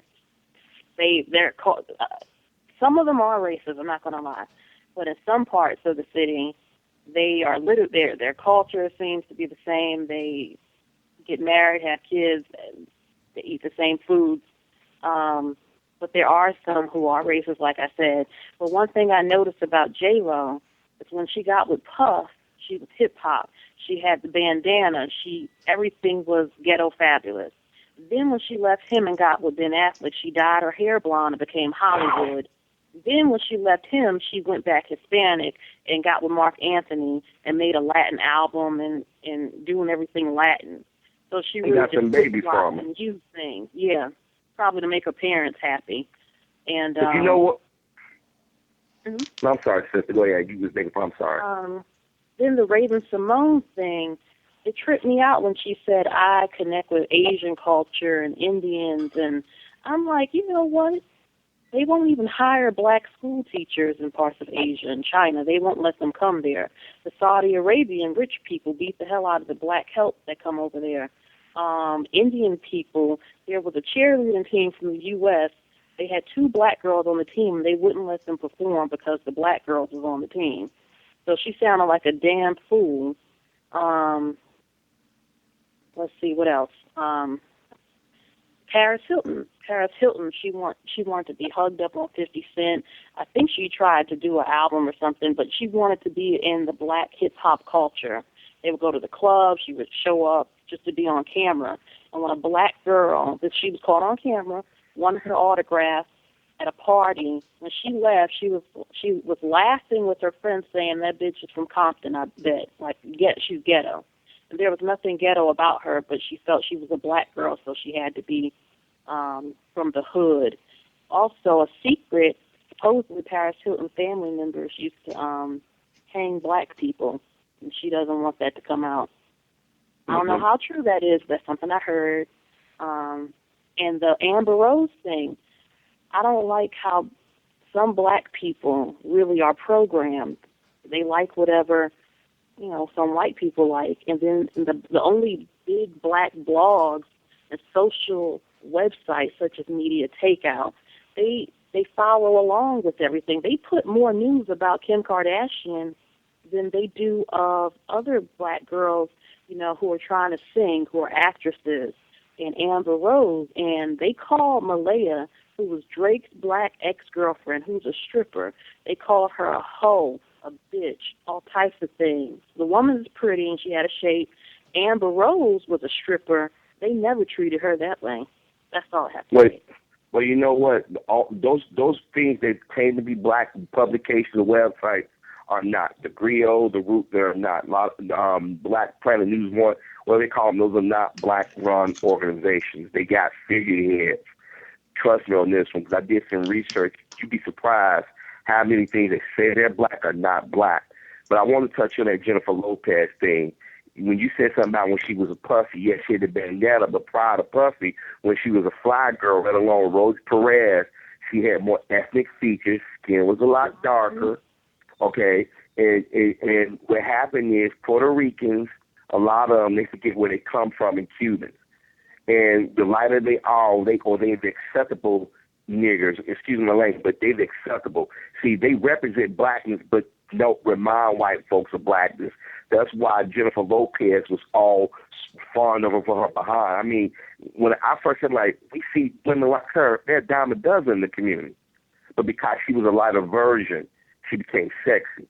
When you mentioned about Halle Berry earlier, or the brother mentioned Halle Berry, remember when she was with black men, everybody was calling all the black men deadbeats, abusers, or whatnot.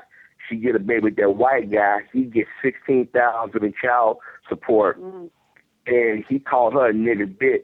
The moment she said something about it, they said, oh, she got problems.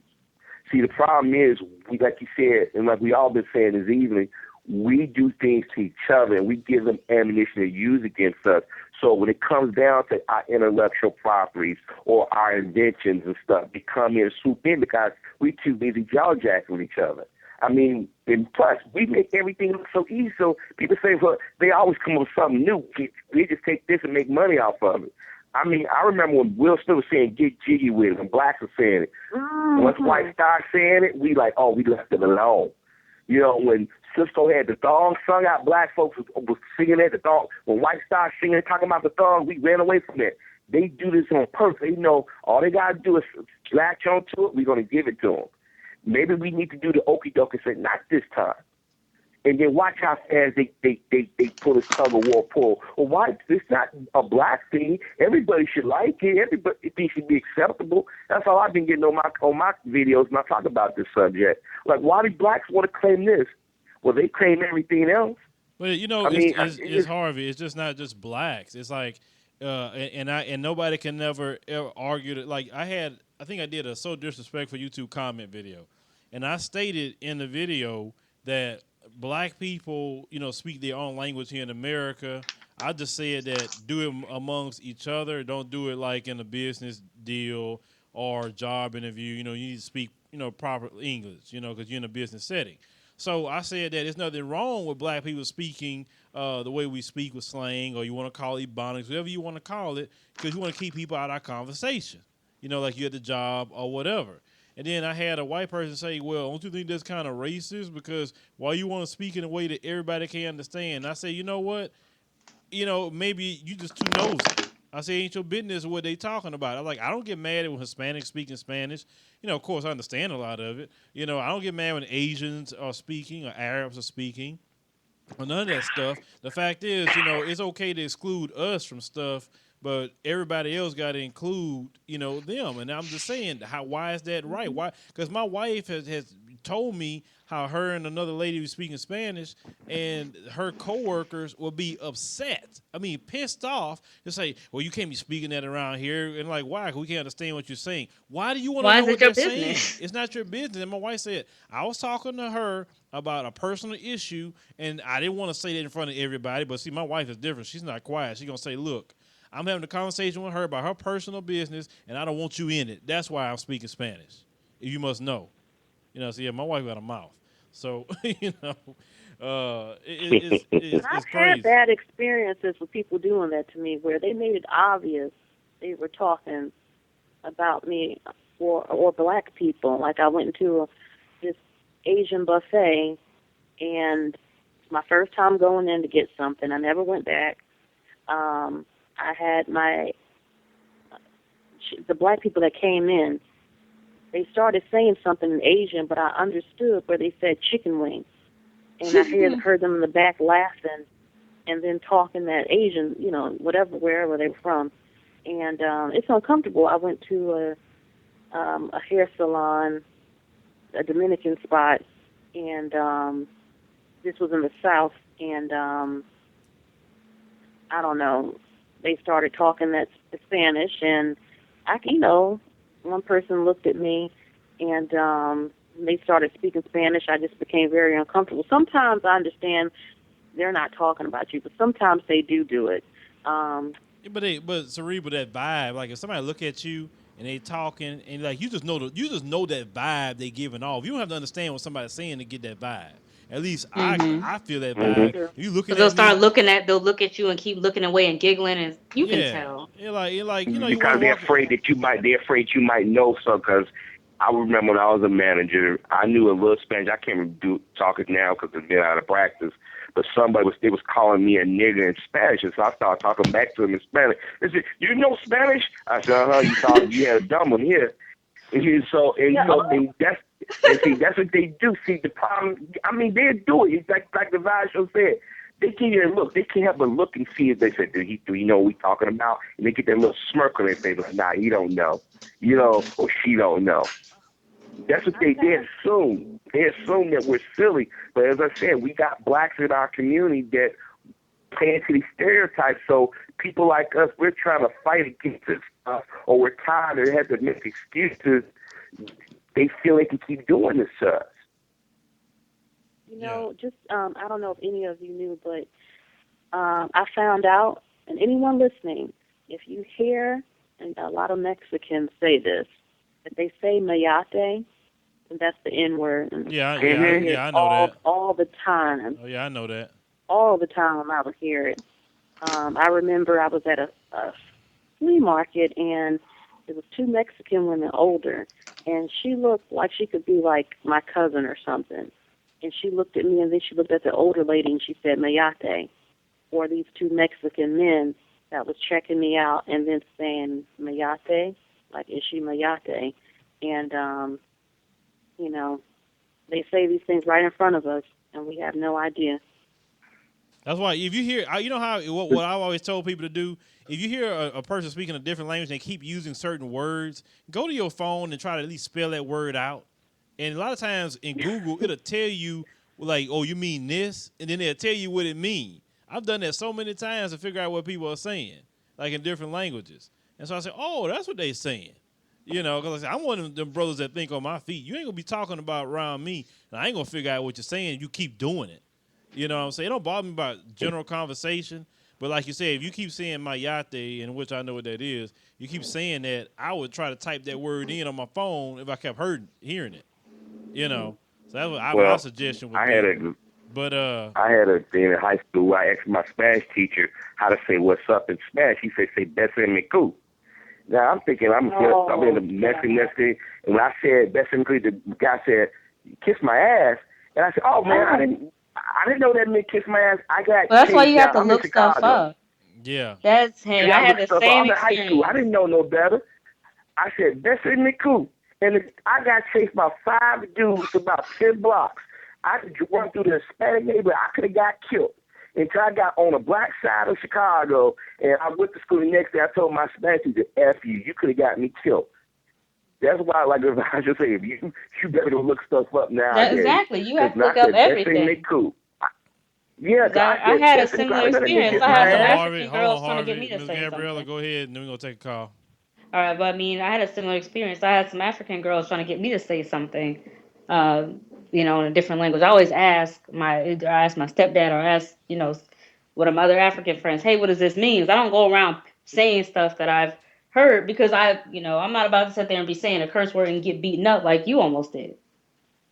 Because they think it's cute. They'll be like, they'll get you to repeat it and they'll be sitting there giggling like, ha ha. And you're like, what's so funny? And then they want you to go out and say it so you can get beaten up or just make yourself look stupid so they can just say, oh, well, look at black people. They don't know how to, they'll just say anything. Mm-hmm. It's a shame.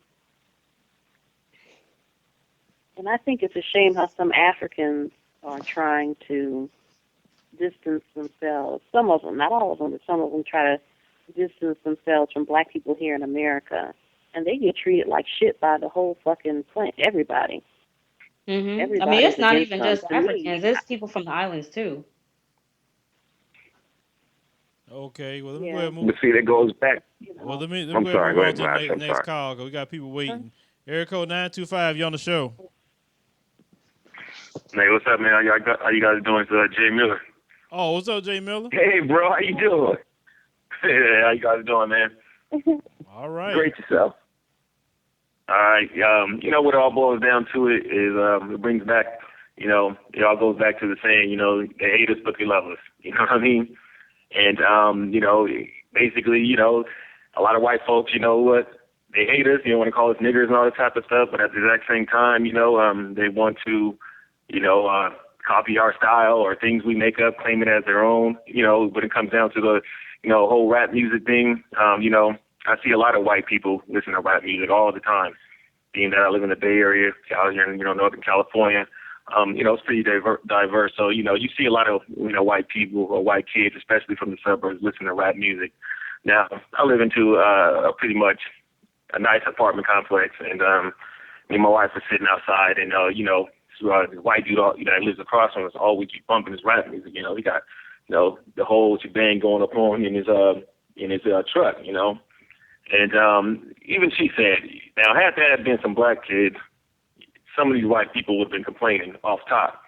But white people, I'm not going to sit there and say all, but a lot, they definitely give their own a pass when they're doing something that if a black person were to do it, then it would be a problem, Now, I heard the other younger brother, speak on some things, and I know you had corrected him on, as far as like, the history goes. I know Harvey was, bringing up about, even back in the day, groups like Temptations, and, those, a lot of those groups back then, in Motown days, they had to copyright their music, because white people were trying to steal their style back then, Mm-hmm. And the thing is that, it doesn't matter what we do. Whatever we do, it's never cool until they do it. You think about breakdancing back in the day. I don't know if you guys ever seen the movie Wild Style, but I believe there was a part in the movie where, you had the white reporter, she came to the hood, she wanted to get all up into, the whole, hip hop scene and he's trying to promote the guys. And you know how basically hip hop came from the hood, but then you have people that as soon as it becomes big, then they want to get their hands up on it, so they can, offer deals and all this type of stuff. And I just think, that, this goes on. I'm gonna even bring up some things I've even seen on YouTube. I've seen a documentary about motorcycles. A lot of people I don't know if you guys remember that movie Easy Rider, but whatever particular style of motorcycles that were popular back then in the 70s or something like that, I believe, a lot of white people thought the invention of those motorcycles were white people doing it. But the motorcycles you see in that movie were invented, the whole style was invented by a black man, but he couldn't get the proper, he couldn't get, his recognition for it because, he was black. But it all came out, in this documentary that, even that right there, most people in America, you see a lot of, because out here in the Bay Area, you got the Hells Angels, all that type of stuff.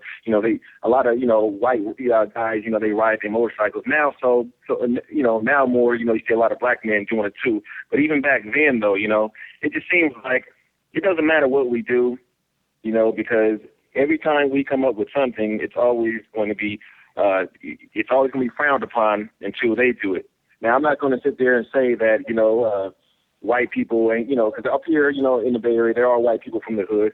And like you guys were saying, you got white people that do really like black culture and respect it. But on the other hand, though, you have other ones that really do just really disrespect it. It's either basically, it's only, like I said, like you guys were saying, it's only cool when they do it. Now, a lot of you guys can agree with me that I'm sure you guys been called the N-word up on YouTube, because we make videos. And I've been called the N-word on YouTube. I've been on YouTube since 2009 making videos. And, man, the same dude called me the N-word, talking all this crazy stuff. You click on their profile, these fools are singing and dancing and rap music and stuff. Who am I with that? You know what I mean? That is crazy. I mean, to do it. That's crazy. Go ahead. That is crazy, though. And then, I don't know if you noticed this. You may notice it eventually. Because, at a certain point, on my channel, everybody who was kind of supporting me was mostly the black community for the most part.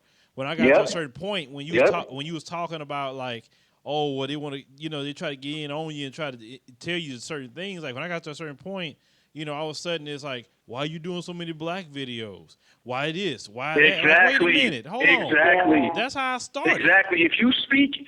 excuse me real quick. I just want to say this. It doesn't, in the Vice Show, I know I know you're not lying because, it's the same thing with me. As long as you're talking about black folks up on there, a lot of them, they don't give a damn. They all for that. The minute you speak up on some white folks or whatever, what white people do, oh, man, I thought your channel was cool and, you're very generalized and all this type of stuff. Exact same thing. Oh, I thought your channel was okay. I thought you had common sense. And I saw this video. Yeah, they do that every time. Wait a minute. Every single time. I talk about everybody. Go ahead. Nobody get a pass. I talk about everybody, so nobody can say exactly. I talk about white people when they're wrong, blacks, whoever. Exactly. And that's why I sit there and say the same thing. I was like, I tell people straight up. You wasn't saying that when I was talking about black folks. I just tell them straight up. You know what I mean? I'm not, I tell people straight up, look, everybody get talked about. So it is what it is. Some people, go ahead. Sorry about that. I don't want to cut the person off trying to speak. Go ahead. I think it's cerebral, right? I noticed that if I talk about something with racism, then they'll start attacking me. You black people, y'all, why do y'all do this? They think I agree with the trash. That I must agree with the trashiness that goes on in my group. Because I have a video up about Egypt being black and, oh, God, every day, nonstop N-words or black people just want to steal culture. Yep, I think I've got the same thing before. Hold on, let her finish. I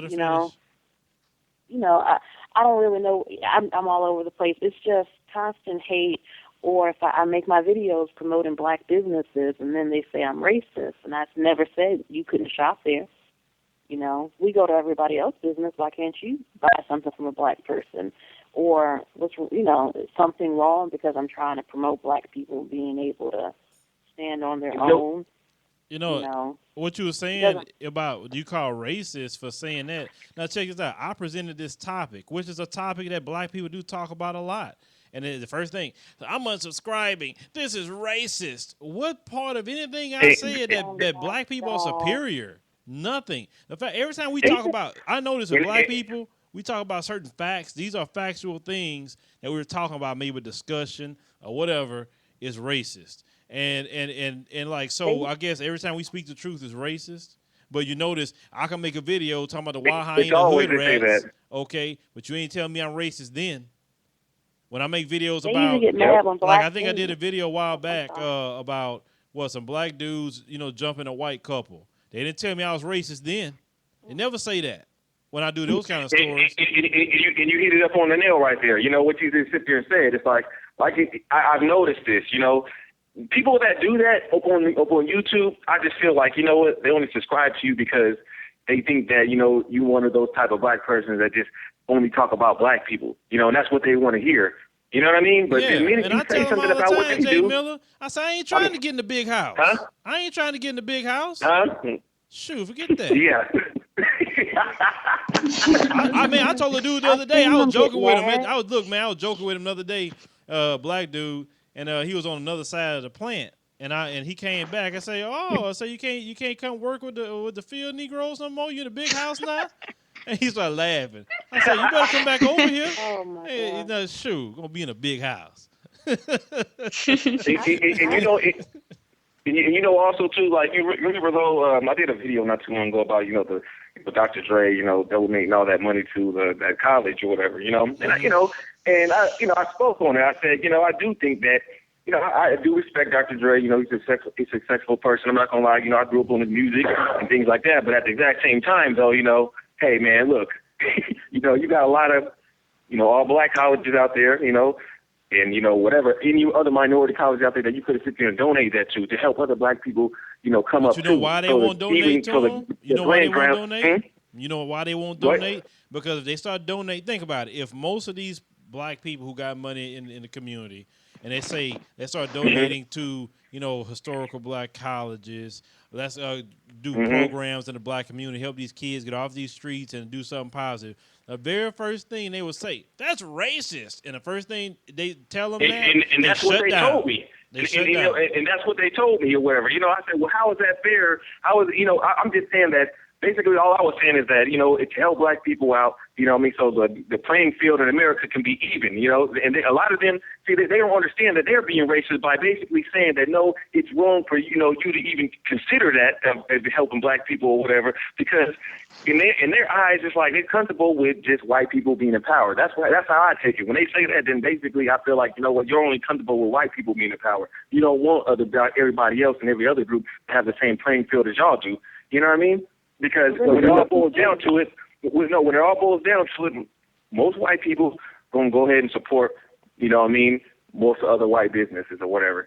Most of these businesses where you go to a grocery store are owned by white people, And all I'm saying was that, like I sit there and say, like a lot of you guys say the same thing, is that, you talk about controlling our dollar and things like that. I believe that, black people should help each other out more to help, upbuild black people. But the minute you speak that, they get spooked and start talking about, oh, that's racist. That's not racist right there. Nobody said to keep y'all out. We just said to help our people get you better a little bit more. Jay Miller, my thing on what you just said is say, okay, you want to complain when we downtrodden, don't have no welfare and food stamps. Then we make it, okay, then we got to be an island to ourselves. We can't say, you know what, man, maybe God's blessed me with this success and money. Maybe I need to help out, people who is, less fortunate and at least get them, halfway or even where I'm at. That's the least I can do. It wouldn't even take much money for me to do that. Exactly. And black people got to be, one thing I can't stand about, like in this country, black people always being told what to do with their money, what to do with their bodies, what to do with their speech, how to think. I'm like, hold on. That's why I say I ain't on no plantation. Don't be telling me how to think and tell me what to do. I'm not. And it don't matter how it's done. Shoot, Broomfield ain't my chick. Shoot. You know why this is done. You have to understand, for about 500 more years, they've gotten used to this. See, a bully needs somebody to always to pick on. And we're the easy target because we don't push back. We don't fight back. Every other group can say something about their community. Like, you have women talk about women issues. But if black women talk about the issues, they say, why y'all got to separate? If the gays talk about their issue, nobody said, why you talking about gay issues? When we talk about our issues, you try to separate. It's about control. Because if blacks stop spending their money or stop creating things for others to use, there goes their income. I mean, think about in our community, and I can't speak for how everybody their hometown is, but I can pretty much guess that there are supermarkets that used to be in our community that no longer exist. that you had to go outside of the community because their neighborhoods were suffering and they needed their income. They said, well, we're not going to make the come for these people. We're going to bring their income out so we can build new homes and new sewers and streets and schools. I mean, here it is. Blacks spend more money on lottery than anybody, but yet the lottery money in Illinois is supposed to go to the schools, but yet they always say there's no money. They closed down, 50 or 60-something schools in Chicago, but in the Hispanic neighborhood, they built state-of-the-art schools. We allow this stuff to happen. We keep waiting for some magical Negro to come and lead us to the promised land. It's not going to happen.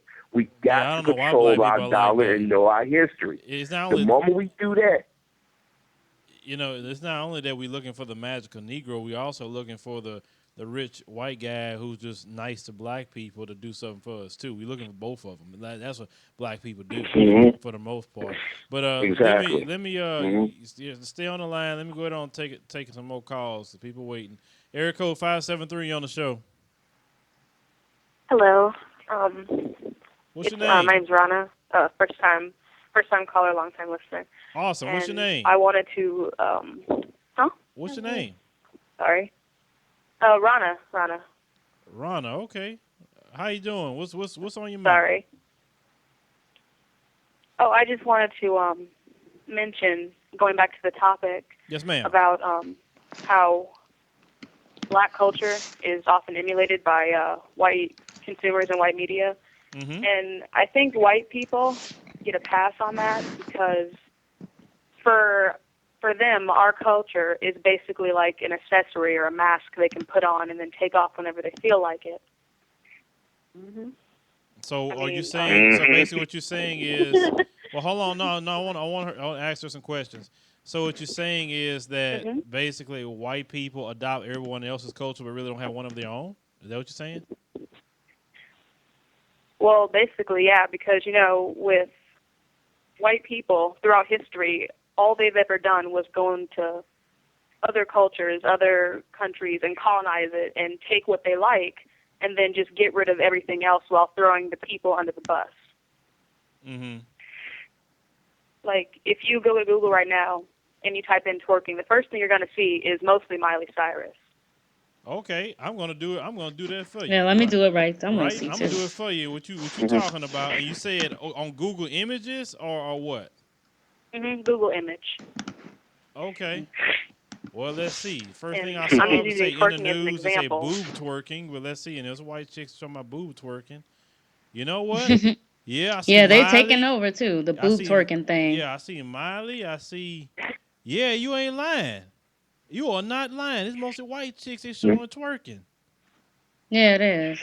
It's all Oh about, man, I didn't know that. We're and I think Then black a culture, little bit they further get a down, you pass got when it comes twerk to black team culture showing because up.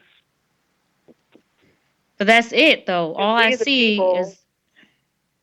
I'm sorry. They say Selena Gomez. pardon? They say twerking. They even got a white dude with a gun trying to twerk. I don't know what that's about. Like, you ain't lying. Miley's the first thing that comes up when you talk about twerking. Wow. And she's the most featured thing on the page too. Can I add to something to what the sister had said, wherever? Now, this sister, what she's saying, what's her name again? What did she say her name is again? Rana. Donna or Rana? Say it again one more time. Rana. Okay. Oh, Rana. Okay. Now, I personally know that you're not lying right there. You know, like what you said. See, I've heard this out of other white people's mouths at my job. You know, at one of my previous jobs. I remember we were talking about, you know, cultural things, and this one white dude just came out and basically said it. He's like, you know what? The one thing that pisses off white people about other, you know, other people, the reason why they hate up on other people a lot is because, you know, they really just we don't, you know, have our own culture. You know, he wasn't saying he was a hateful person, but, you know, he said, what I'm saying right here is the truth. He said a lot of white folks ain't going to go ahead and admit that, but he said we don't really have a culture. So, you know, it pisses him off and makes him a little jealous. You know, everybody else has a culture, but white people. Now, you ask a white person, this is true. You ask them, hey, what is your culture? Especially when it comes down to America. You know, they're going to bring up, hot dogs and hamburgers and stuff like that? You know, I mean, but let me, Jay Miller, like Jay everybody Miller. else is come from indigenous people and stuff like that. You know what I mean? Well, Jay Miller, let me add to what you're saying, Jay Miller, because I don't know if y'all saw this, and it's very interesting. Harvey, you have a field day with this. It's called the Whiteness Project. Have you seen it? I haven't seen that, man. Okay. I've never heard of it. Well, it's called the Whiteness Project, and that's why I took the video I did on my Fields Career video for the day from, actually. It's 24 interviews about how white people feel in America about things about race. Very interesting. I watched all 24, and they had this one white guy that said that as a white guy, he don't feel like he belongs to anything.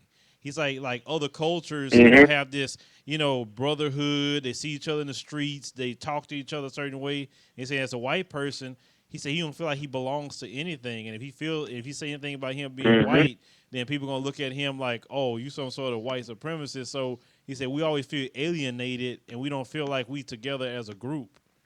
And that's what they saying. I mean, Harvey, you watch that, I'm telling you, you probably gonna do 24 videos off of that one website alone. I know you. I think that. Go ahead. Sorry about that. Oh, sorry. I think that comment that white person made is actually kind of ironic because to feel so alienated, white people are seen as the default in most parts of the world, or at least most parts of the developed world. So I think it's kind of funny that he says he doesn't belong anywhere. Well, that's why we so hated. That's why we so hated. If you really sit back and really think about why people hate us, we haven't really done anything to anybody, but yet we were the target of so much scorn and ridicule. I can give you an example. Kylan Bundy. I don't know if y'all saw the video with the black guy was running for Nevada office. I did a video on that already, man. I can believe that. When you sit back and think about it, he had issues with the United States government, but he can't help but turn his hatred towards us. We ain't did nothing to that man. We ain't take nothing from that man. If black people just shut up for like the next 6 months, don't create nothing, don't sing another note, don't come up with another cuisine or dance or something, this planet will go in the tailspin. Because you can go in any country, black culture or what they perceive to be black culture is blaring. Go to Tokyo, go to China, black culture is there.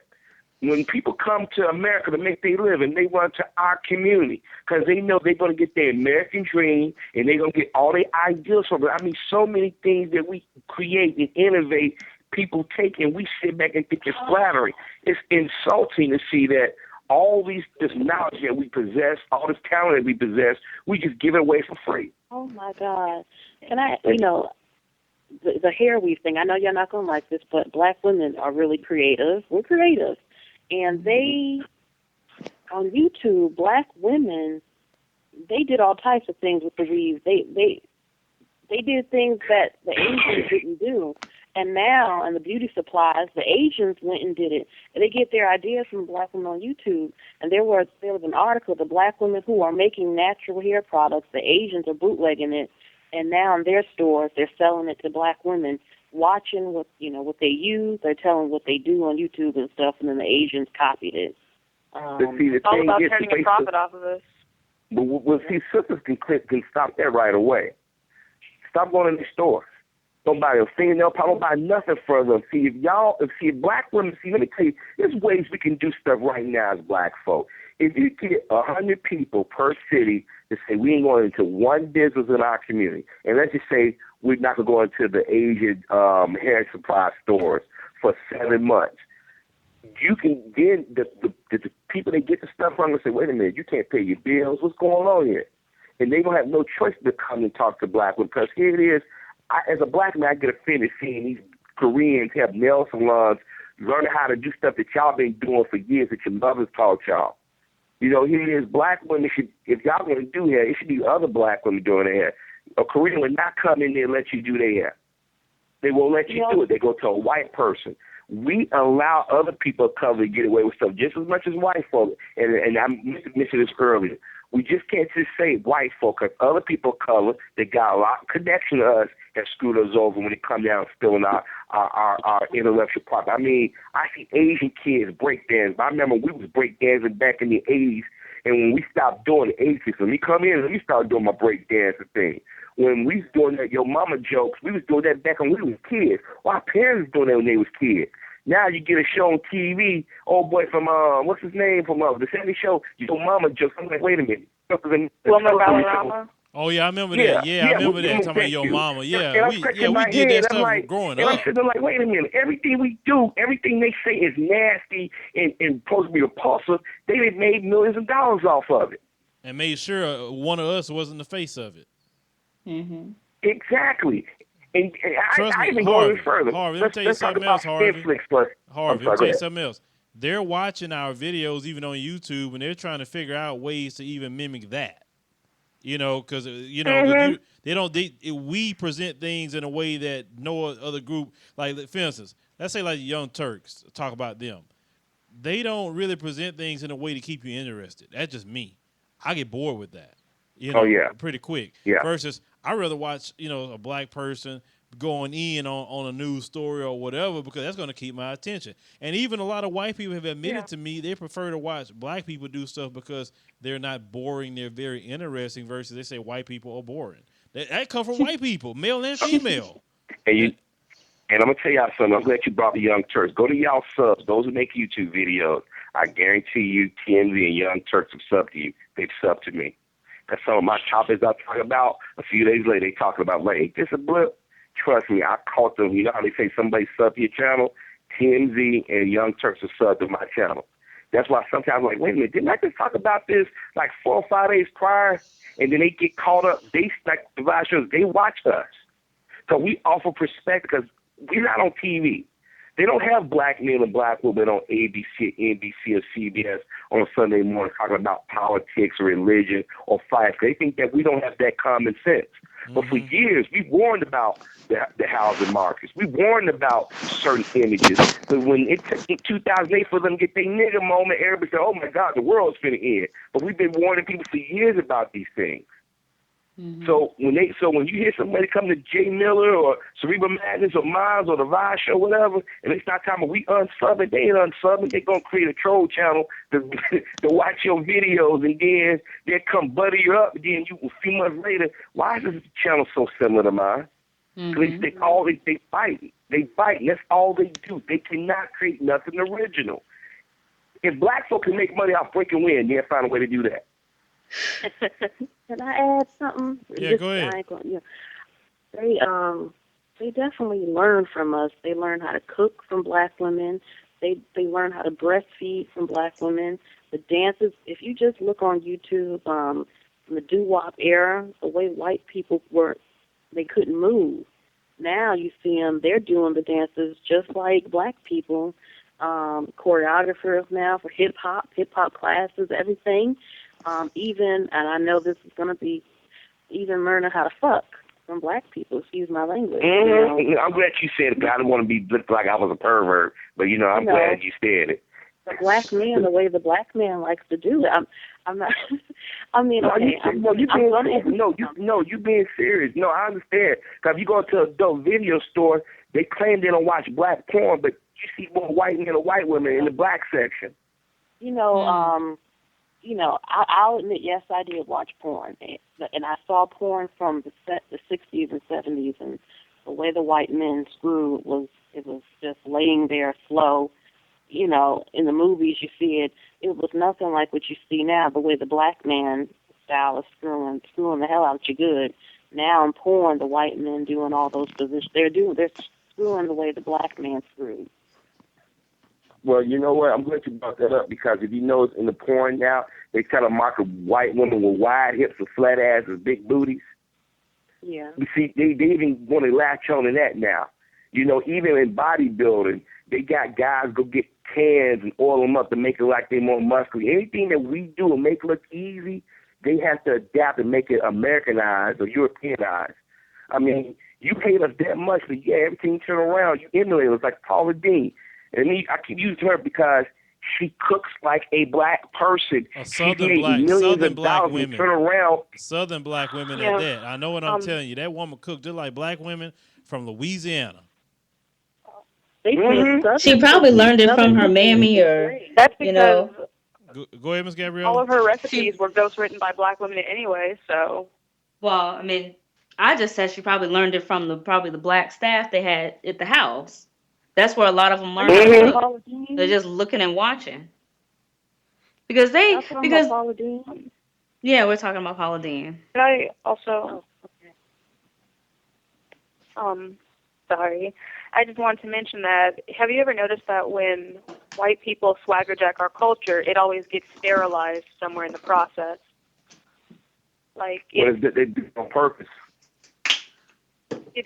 it's always made to be way more palatable to a white audience than how it originally was. Like with rap music, if you look at how rap used to be back in the 80s and 90s, it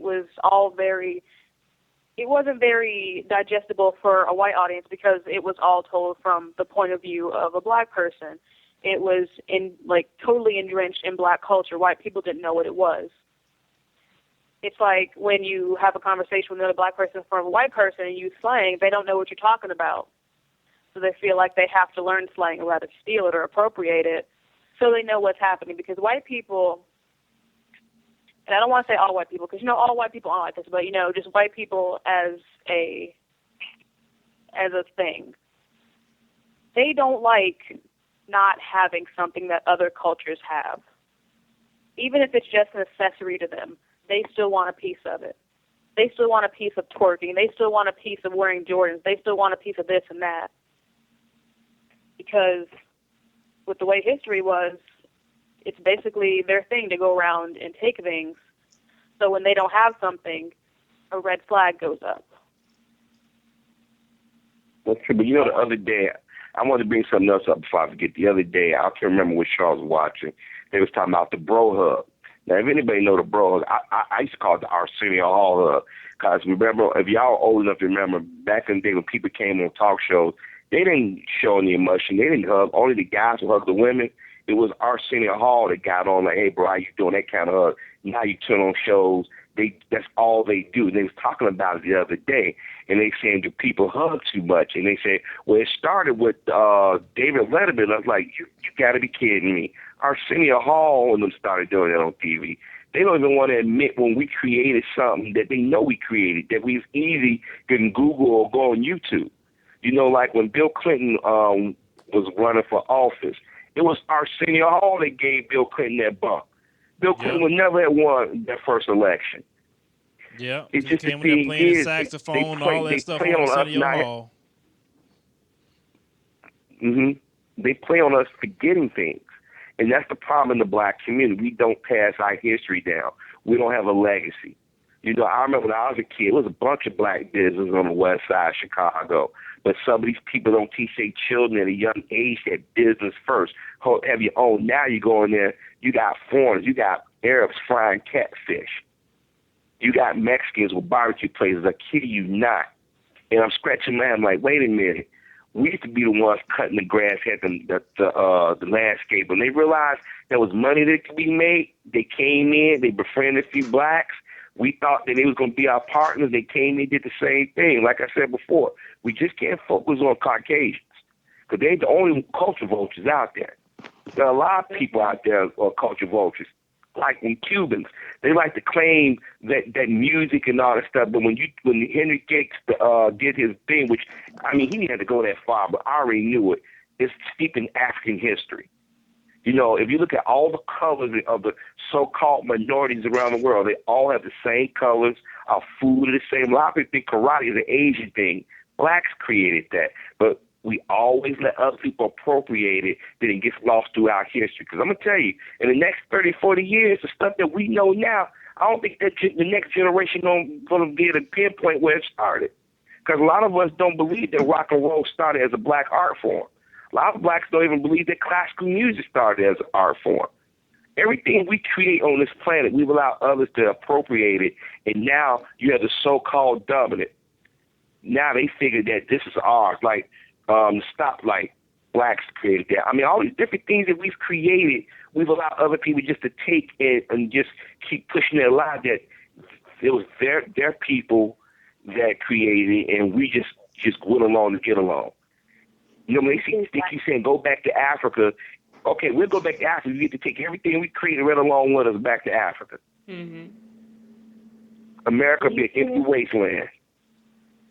Oh yeah, if all black people went back, yeah, that's the thing. If all black people went back to Africa, like right now, every last one of us went right back to Africa. This place will go down in a minute, and Africa will go up because we'll be there doing different things, you know, and I'm talking about in at least the civilized, you know, African countries or whatever, you can do a lot of moving and shaking at. And they wouldn't like who would they get ideas from? Then they'd be on the internet trying to find out what we doing because they couldn't sit up there and have nobody black person teach. Like I say that, you know, I say, oh, black people this. I say, what if black people just disappeared off of the face of the earth for at least 90 days? Just think about it. What would the NFL look like? What would the NBA look like? What would music look like? What would a lot of things look like? They couldn't go on World Star Hip Hop no more unless they want to watch old videos. Do you think black people the only one go to World Star Hip Hop? No. Oh, No. plenty of time. Remember No. that time we had I think it was a psychiatrist, and we were talking about the twerk team. He was like, "Yeah, I know what that is." Yeah. See, like that, and like you supposed to be, you know, a doctor, not even nowhere near that stuff, but yet you know what that is. You know, and this girl is just my daughter. Sometimes she just do some stuff. Anyway, let me go ahead and go to the next callers. Get them on the line here. Area code 816. You're on the show. Oh, hey, Advice Show. How you doing? Is this Rio? Nah, this is Tracy, a.k.a. Cookie Bear 97. What's up? Okay. Oh, what's going on? How you I doing? thought I was looking for somebody else, but okay. That's what's going on. How you doing? Tracy, what's on your mind, Tracy? Oh, you still there? Her call drop? Guess so. What happened to her call? Cause she had something to say from her tone. God, that sucks. Tracy, call back. Call me back, Tracy. Like everybody from YouTube calling in, brother. Yeah, I know. I say, call me back. Like I said, I don't know. And press 1. Let's see. Man, what was her number too? Because it's like when I put people's names in there. Anyway, let me go to the next Was call. that man talking before? I'm sorry. Who I called just want to before? know what's his name. Who? The man that was just talking. What's his name? Jay Miller? What's your name? Jay Miller? Jay Miller. Yeah, Speaks Out from YouTube. Yes. Oh, I never saw him. That's why I just wanted to see him on YouTube. Check him out. His videos. Yeah, So, Jay Miller Speaks Out. Yeah, well, let me see if I can go to this next call got sitting here. God, I thought she was gonna call me back. Okay, I don't know. Maybe she got caught up. She was busy. Anyway, area code 843 on the show. Yeah. Hello? Hello. What's Hello? your name? Yeah, make sure you can hear me.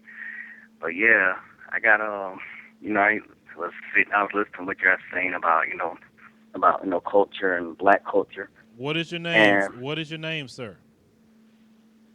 oh, I'm sorry, I'm a little bit. I was eating my fault. But Huh? What did you say? my name is Chris. My name is Chris. Okay, you Chris. Okay, Chris, what's on your mind? Yes, I was wanting to mention. They mentioned about how you talking about the media and how and about the culture, how it's acceptable if mainstream media presents it. My way of thinking that is they usually do that if they want to set an agenda. That's the same kind of logic to me. If they want to pass a certain law, or not just law, but they want to pass something, whatever it is, and it is something that the people as a whole can master. They'll present that up there. Like, for instance, twerking, that's new to certain communities, but to us, that's very old. We've been twerking for like years, Yeah, since the most 90s. of the stuff that, because most of the stuff that we have been doing, we've been doing that for years, and some slangs we use, we do that for years, and that's why. And I tried this plenty of times just for fun, not to sound, not to harass people, but I was doing it for fun. In a way, I was talking to a few coworkers, but I was using certain slangs, and they didn't know what that means. And I'm like, oh, I can talk around them in circles, they wouldn't get it. And I told some of my coworkers who were black, I actually use certain slangs, and they get it. They just get what I'm saying, get what I'm talking about. And this kind of made it upset me, but I was saying, you're going to go right and tell them what I said. based off of a slang I use. And that was a black person. Yeah, and, they got some. Like I told you, we have some black people, and that's why I always say the big house. We got some black people that's trying to inch their way in the big house. I keep trying to tell y'all, and the moment I see you that kind of black person, you trying to get in the big house, I cut all communication off with you. I just don't even fool with you because you're not about to backstab me. I'm like, in a way, I've heard you just mentioning that to some of your previous call about certain slangs and how we can understand it. I didn't know that. I thought it was a street term because some people say, whites, I'm not from the street, I don't speak street term. I'm not from the street, I'm just speaking stuff I kind of knew. And I figured you don't know about it. And you go around and ask another person like me what that means. And they basically told him. But I don't think he actually get that, we as a community, we speak certain dialect or whatever it is, and they can't understand it. That eats them up. And they got to go find, somebody who's also from, I say, culture of mine, what that means. And with that being said, with the media, I mean, if it's something that they really know about, I think they can present it, make it more Americanize it and everything. But in a way, I think, to a degree, certain things that we do, it's cool. That's the reason why, like you said earlier, like a lot of whites actually want to do what we do. Because you would ask this question, ask a lot of blacks what you like about blacks. You have like about being black. You have all kind of words you can say about blacks. For a black person to say what they like about black. For example, I like black because, the perseverance of my people. I can dance a little bit better, the soul swag I got. I like being black because, the one thing about, like I said, about black people I like the most, like I ain't gonna even lie, is that no matter where I go in the country, you too. You see another brother and sister, don't know them from Adam. And y'all talk like y'all been knowing each other forever. Mm-hmm. And no other culture does that but us. I mean, like, for instance, I can get with some brothers on the job. I can get with some brothers, whatever. We'll talk, shoot the bull all day long, and we don't know nothing about each other. But we feel like we have that connection. That's why when something happened to us, we get that connection real quick, and we all go to try to, fight against it or whatever. I mean, like, they had that's why they always trying to keep us divided, because we together just on a minimal level, we together.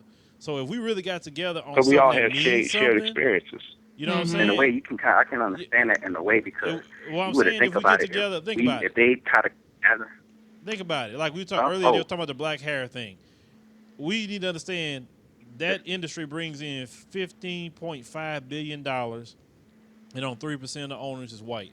What if black people just in our spirit of brotherhood and sisterhood got together and say, you know what? That's our money. That's our sister's money too. They know about the hair. And we about to just heavily invest our money. We say it's going to be like a blackout of Korean-owned beauty supply, anything. We ain't buying crap from you. We not. So we going, because that money belongs to our sisters that's sitting at home with these master's degrees. Can't even get a job. But yeah, they got the big, because I tell people, sometimes pay attention to something. God may be telling you something. Like, if God's not allowing you to get this high-dollar job with your degree, maybe he wants you to open up a business. You're not listening.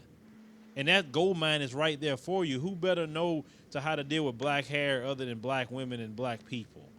I mean, we'll open up a supply. Now they're hiring black girls. Do what? You got to think about it. We got the most. Oh, go ahead. Oh, well, now, they hire black women now in the beauty supplies. I've noticed they're hiring, but I don't want black women hired. I want black women to own it. Mm-hmm. Yeah, I do too. But, and I'll I've definitely, like, real talk, I would definitely want to go that route. Maybe a few years down the line, I want to get behind, a black woman I could believe in, and let's get in that industry. And like I said, I try to use my platform to. And if somebody's trying to roadblock me, you know me, I'm a blaster. I got the platform to do it now. Say, oh, these people don't want to accept us because this and that and the third. That's why I was thinking, I want to use my platform to do something to break things open if I can. To try to help further. Not just myself, because I can care less if I just make it, but I want other people to make it too. Not just me. What's the point of you making it and your other brothers and sisters not going to make it? It's a lot of people who want opportunity. And in a way, we don't have to use hair extensions. We can like actually do hair because in a way, you just think about it. Did you mention hair We extensions? the only unique.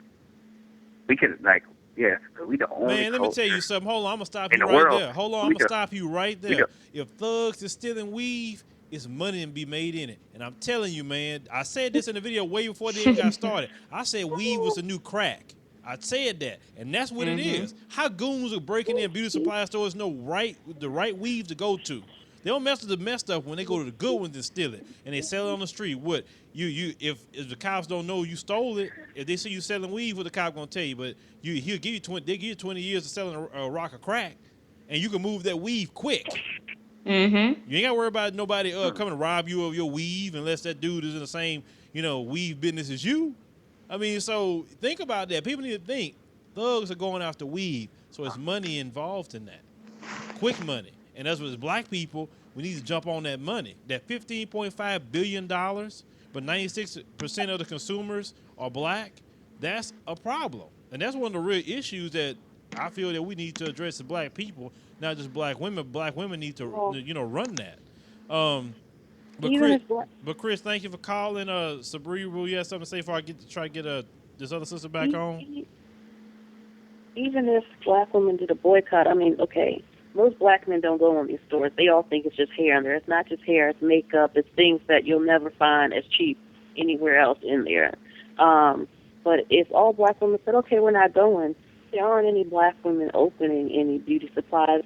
And then a lot of the distributors for a lot of products, not just hair, but the other things that black women buy in there, the hair greases or the hair accessories, the shoes, all types of stuff, they won't sell it to black people. And there are no places I know of where black people are manufacturing things where they could buy it from. You know what? We can go back to the old school ways. Before we stopped putting all these chemicals in our hair and on our skin, we went to old school. Remember when we didn't have no lotion, after you used Vaseline. If you didn't have nothing to put in your hair, you using Vaseline. You see what I'm saying? We can circumvent a lot of these things if we just make sacrifices for a good 6 or 7 months. And those distributors that only want to deal with those Asian hair owners, they got to say, wait a minute, guys. You guys can monopolize the hair care industry. Our bread and butter comes from these black women. If sisters just went cold turkey on these different products, I guarantee you big business would have changed the way they do things. A lot of people don't know that back in the 70s, the Nation of Islam wanted to do beauty products for black women and hair stuff. And they was going to go through Johnson Cosmetics and whatnot. And the Jewish community found out. You know what they told Walgreens? You better not put the Nation of Islam stuff in your stores, or we're going to boycott your stores. Now, what if we did that to Walgreens, Walmart, and them? They're not going to lose that. They don't want to lose that chunk of money. Them Koreans and them not going to want to lose that money. They're going to change their tune. See, we keep defeating ourselves before we even get started. We keep saying, what can we do? If we would have kept the model of the Montgomery bus boycott, black America would be in a better position than we are today. We have more money going out of our community than anything. I mean, here it is, blacks buy iPhones, but there's no iPhone store in our neighborhood. There's no Apple store in our neighborhood. We have to go outside to generate money for these other communities. We buy more Nike than anybody, but Nike don't have a Nike town in our community. They don't even have plants in this country. Blacks buy Chevrolets and Fords, but how many dealerships in our community? See, we keep saying what we can't do, but we can. If other communities come from other countries, can't speak a lick of English and demand citizenship, but we've been here longer than any other group of people, and we can't demand just the small things, something wrong with us. All right, let me see if there's the sister back on the line. Let's see. Area code 816. You're on the show.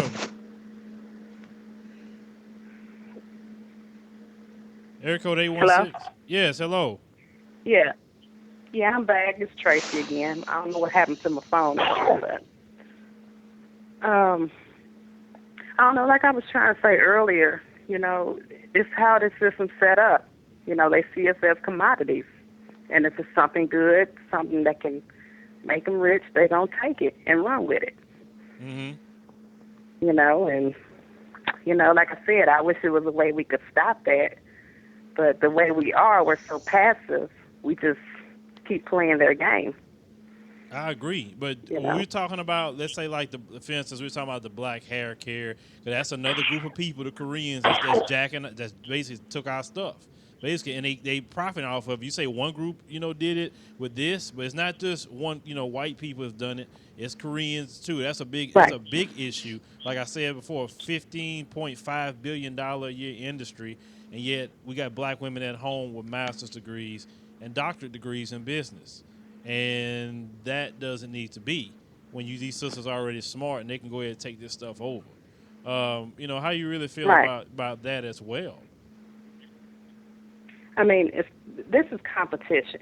You know, race, see, a lot of us think race as just color prejudices. I look at it as a competition between groups. And as long as we keep financing agents, they're going to keep exploiting it. And they're going to keep on watching YouTube videos and seeing how we get some shea butter and grease and copy that. I mean, you know, we're going to have some type of cultural privacy to keep this from happening. I agree with that 100%. But like as I get older, I'm like, man, black people need to stop teaching their stuff on the internet like that. You know, go teach that to other people. Don't teach it. You can do hair and makeup tutorial all day long, but don't be showing them secrets though. Like, oh, I make my own special, hair grease, and I put this in, and I put that. No. You don't teach that, because that could be your gold mine. Yeah. I mean, there's certain people that have done about that. Competition. See, black people don't understand the thing called trade secrets. Like, do you see Coke out here giving you their recipe to Coca-Cola? No, that's a trade secret. You know, so and a lot of black people willingly give away their trade secrets online for free. Don't even get a dime off of it. Then when a white person does it, they go like they feel some sort of way. But wait a minute, if you go back, y'all gave it away. They just took it and ran with it. Right. And it's the point. I mean, I don't know what it is about our race. We're just open. The problem is the problem with black people. We are like the kid at a new school that can't get a friend, so anybody can halfway give us attention. We want to do anything to keep their their little friendship. But their friendship could be that they actually want to play. You know, they actually want to play with our sports cards. That's the only reason we want to be everybody's friend. But the moment they get our sports cards, you know, and they play with it and get tired of it, then they walk away because they never wanted to fool with you from the beginning. So black people constantly looking for a friend. Go ahead. I'm sorry, I was having feedback on my phone. Sorry about that. I'm saying though, but we're the mothers and fathers. That's the craziest part about it. We the original people. We are, but we're not acting like it. But we're not acting like it. A mother and a father is a leader in the household. They're a leader. They don't follow nobody. They don't beg nobody. They do their own thing. And, you know, we are the father and mother, that you said, of the earth. And whether some white people know this or not, we are your father and mother, whether you realize that or not. And you can research that if you do not believe me. So the very people that some of them hate, you know, like the Bible say, honor your father and mother that your days belong on the earth. See, the more you do stuff to black people, you're doing stuff against your father and mother. That's why stuff happens. I'm just saying. But, you know. But you know what? Go ahead.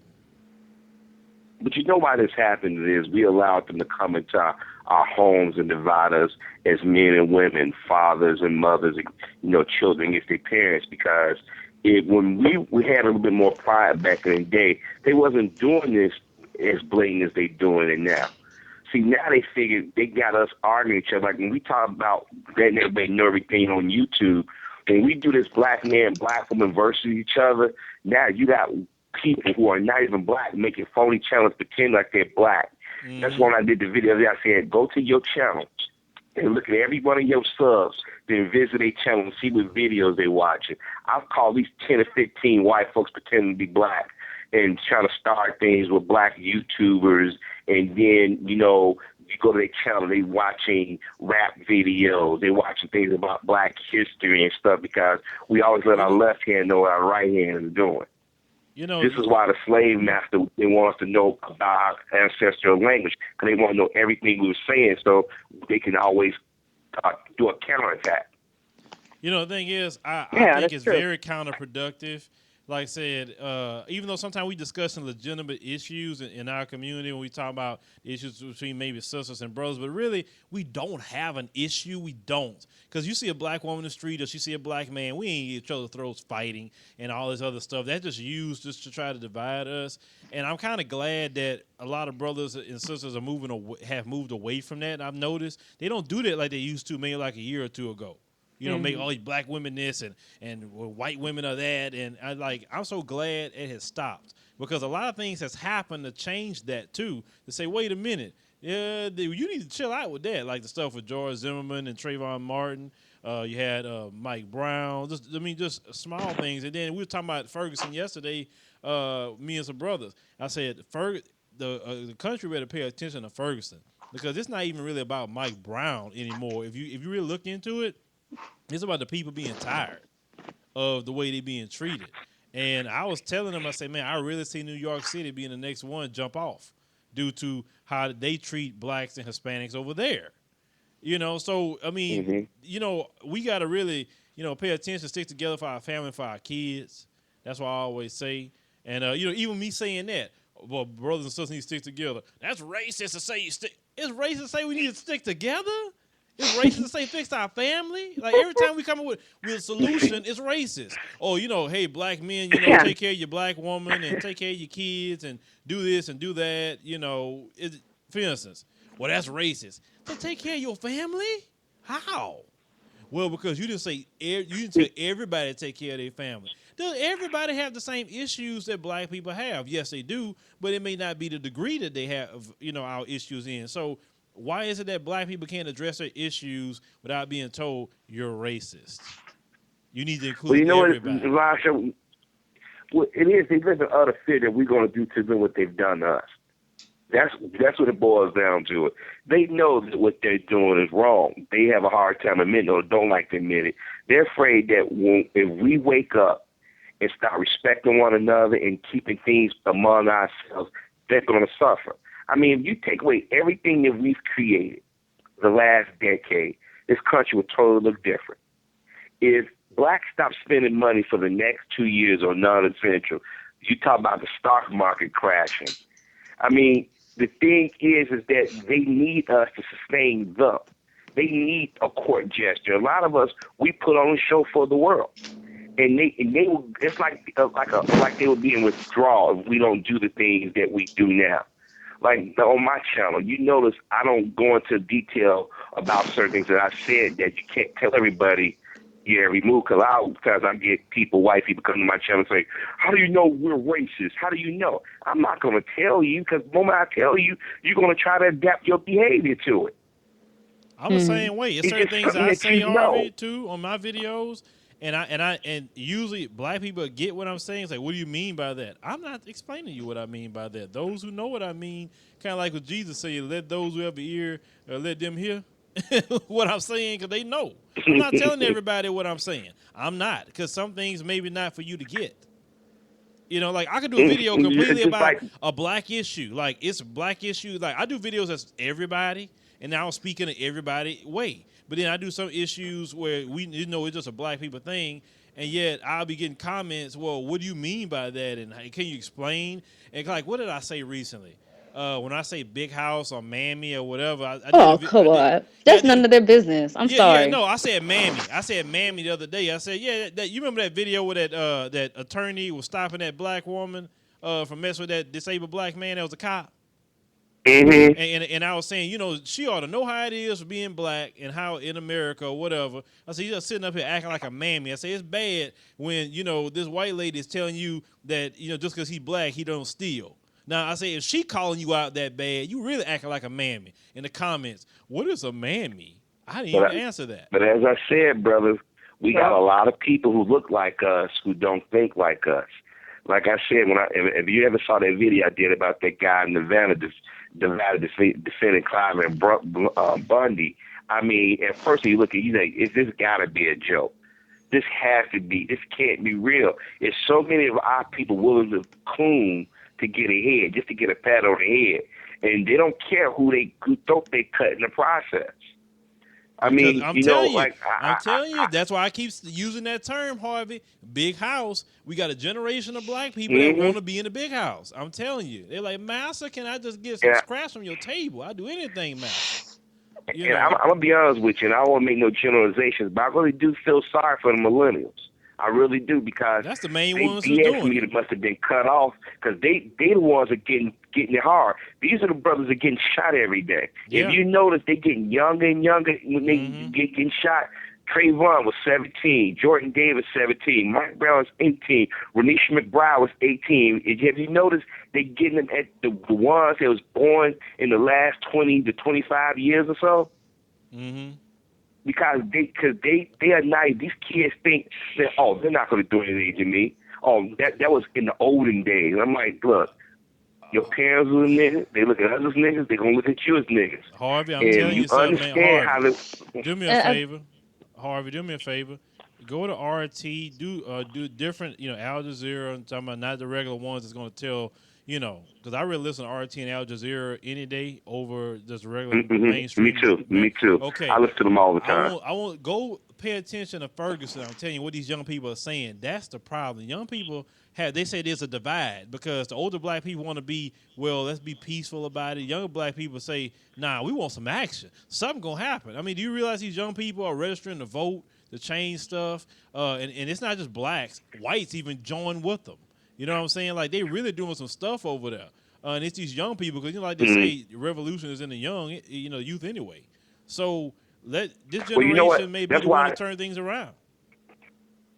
Well, you know what? That's why I say I don't want to talk in absolutes, because there's some young brothers and sisters that come to my channel. They got their heads on their head on their shoulder. Yeah. The problem is the ones that have not been exposed that worries me, because I'm gonna tell you something. I was watching. I remember they talking about Trayvon Martin, and I remember this black guy was on TV with his son and said, "What do I tell my son?" And I'm like, you are the same age as my parents, and you're not tell your son about racism? A lot of this comes from the baby boomers coddling their kids and trying to think that we made it. No, that's the worst thing you can do. You got people right now telling their kids you're better than a black person. You better get ahead. Don't let them be your friends. You usually get to where you need to be, then push it aside. We don't have that mindset. We don't have that cutthroat mindset. And I'm not saying that we should, but in some ways I think we do need that mindset, survival of the fittest, but not against each other. It shouldn't take Ferguson or Trayvon or Jordan or Anisha or any other event in this country as black folk to get mad and protest. Like next month is elections. How many of us know who our elected officials are running? How many of them spoke to our issues and our platform? See, we keep voting Democrat, but the Democrat Party don't want us. And I'm not saying go vote Republican, but we have to do like other communities, play these politicians against each other. That's why the Hispanics and the gays have gotten so much within the last decade. Because they realize, okay, what we going to do? We're going to get our money together. We're going to have some going to claim Republican, some going to claim Democrat, and the others going to play like they in between. And then we're going to see who's going to bring the best offer to the table, and that's what we're going to vote for. We have not learned that trick yet. The big business doesn't want to come in our community, but they go to every other community. But we got to catch a bus, cab, drive 10 or 15 miles away from where we live to make these companies whole. But and then you think about the television networks. It wouldn't be a CW if it wasn't for UPN and WB. But guess who watched those networks? Black, Steve Harvey, Sister, the Wayans brothers, Moesha. All these different shows that were considered black shows kept these networks going that made the CW. They ain't got not a black program on there. They all geared to white girls and white boys. And then if you do have a show that's with black people, it's some reality show where we cooning with each other. Hey, we allow Harvey, these give me a second, networks, Harvey. these companies to do this stuff to us. Harvey, give me a second. Let me see if I'm right about this. The caller that don't have any numbers, you're off mute. Hello? Yes, sir. Who is this? Hey, good evening. It's Jim. How y'all doing? Jim, you're back. How you doing, Jim? I'm well, thank you. I'm down in your neck of woods this week. I'm down in Austin. Great. Just don't catch Ebola in Dallas, and you'll be all right. Yeah, I hear you. I wanted to call about the topic. I have two thoughts about it. One, I agree. A lot of things from culture is stolen and abused and used and replicated. It's a little deeper though. It boils down to really what a lot of things do: economics. People will steal and exploit to fill their pockets. It don't matter. The corporate world is a rough place. I learned that the hard way. But a lot of it has to do with economics, man. If it'll make somebody $1, they'll cut your throat, wrist, and hang you upside down. It don't matter. There's no respect anywhere around it. It's a rough thing. But I agree a lot of things. I'm sorry? I'm sorry. Go ahead, Jim. I'm sorry to cut you off. A lot of things I think we're taking, from the black culture exploited. I mean, I know the topic of the night seems to be twerking. Miley Cyrus has been brought up a lot. No, that's not the topic. Hold on, I gotta stop you. That's not the topic. The topic is black culture is only accepted when mainstream America steals it. Twerking is just one of the aspects. Right, an example. Right, that's been used a lot. And like I said, for Miley Cyrus, I don't speak for anybody but myself, but I mean, when this happened, and my friends, you look at that picture of Miley Cyrus with her tongue hanging out and all that makeup. Miley Cyrus looks like half a crackhead. You know what I mean? That's funny to me. I don't know, and I think a lot of people had that reaction. So of course it gained the media attention, and you know how when the media grabs something, they just never let it go. And now you got everybody wants to twerk and, like you said, make videos and all that stuff. I got a question.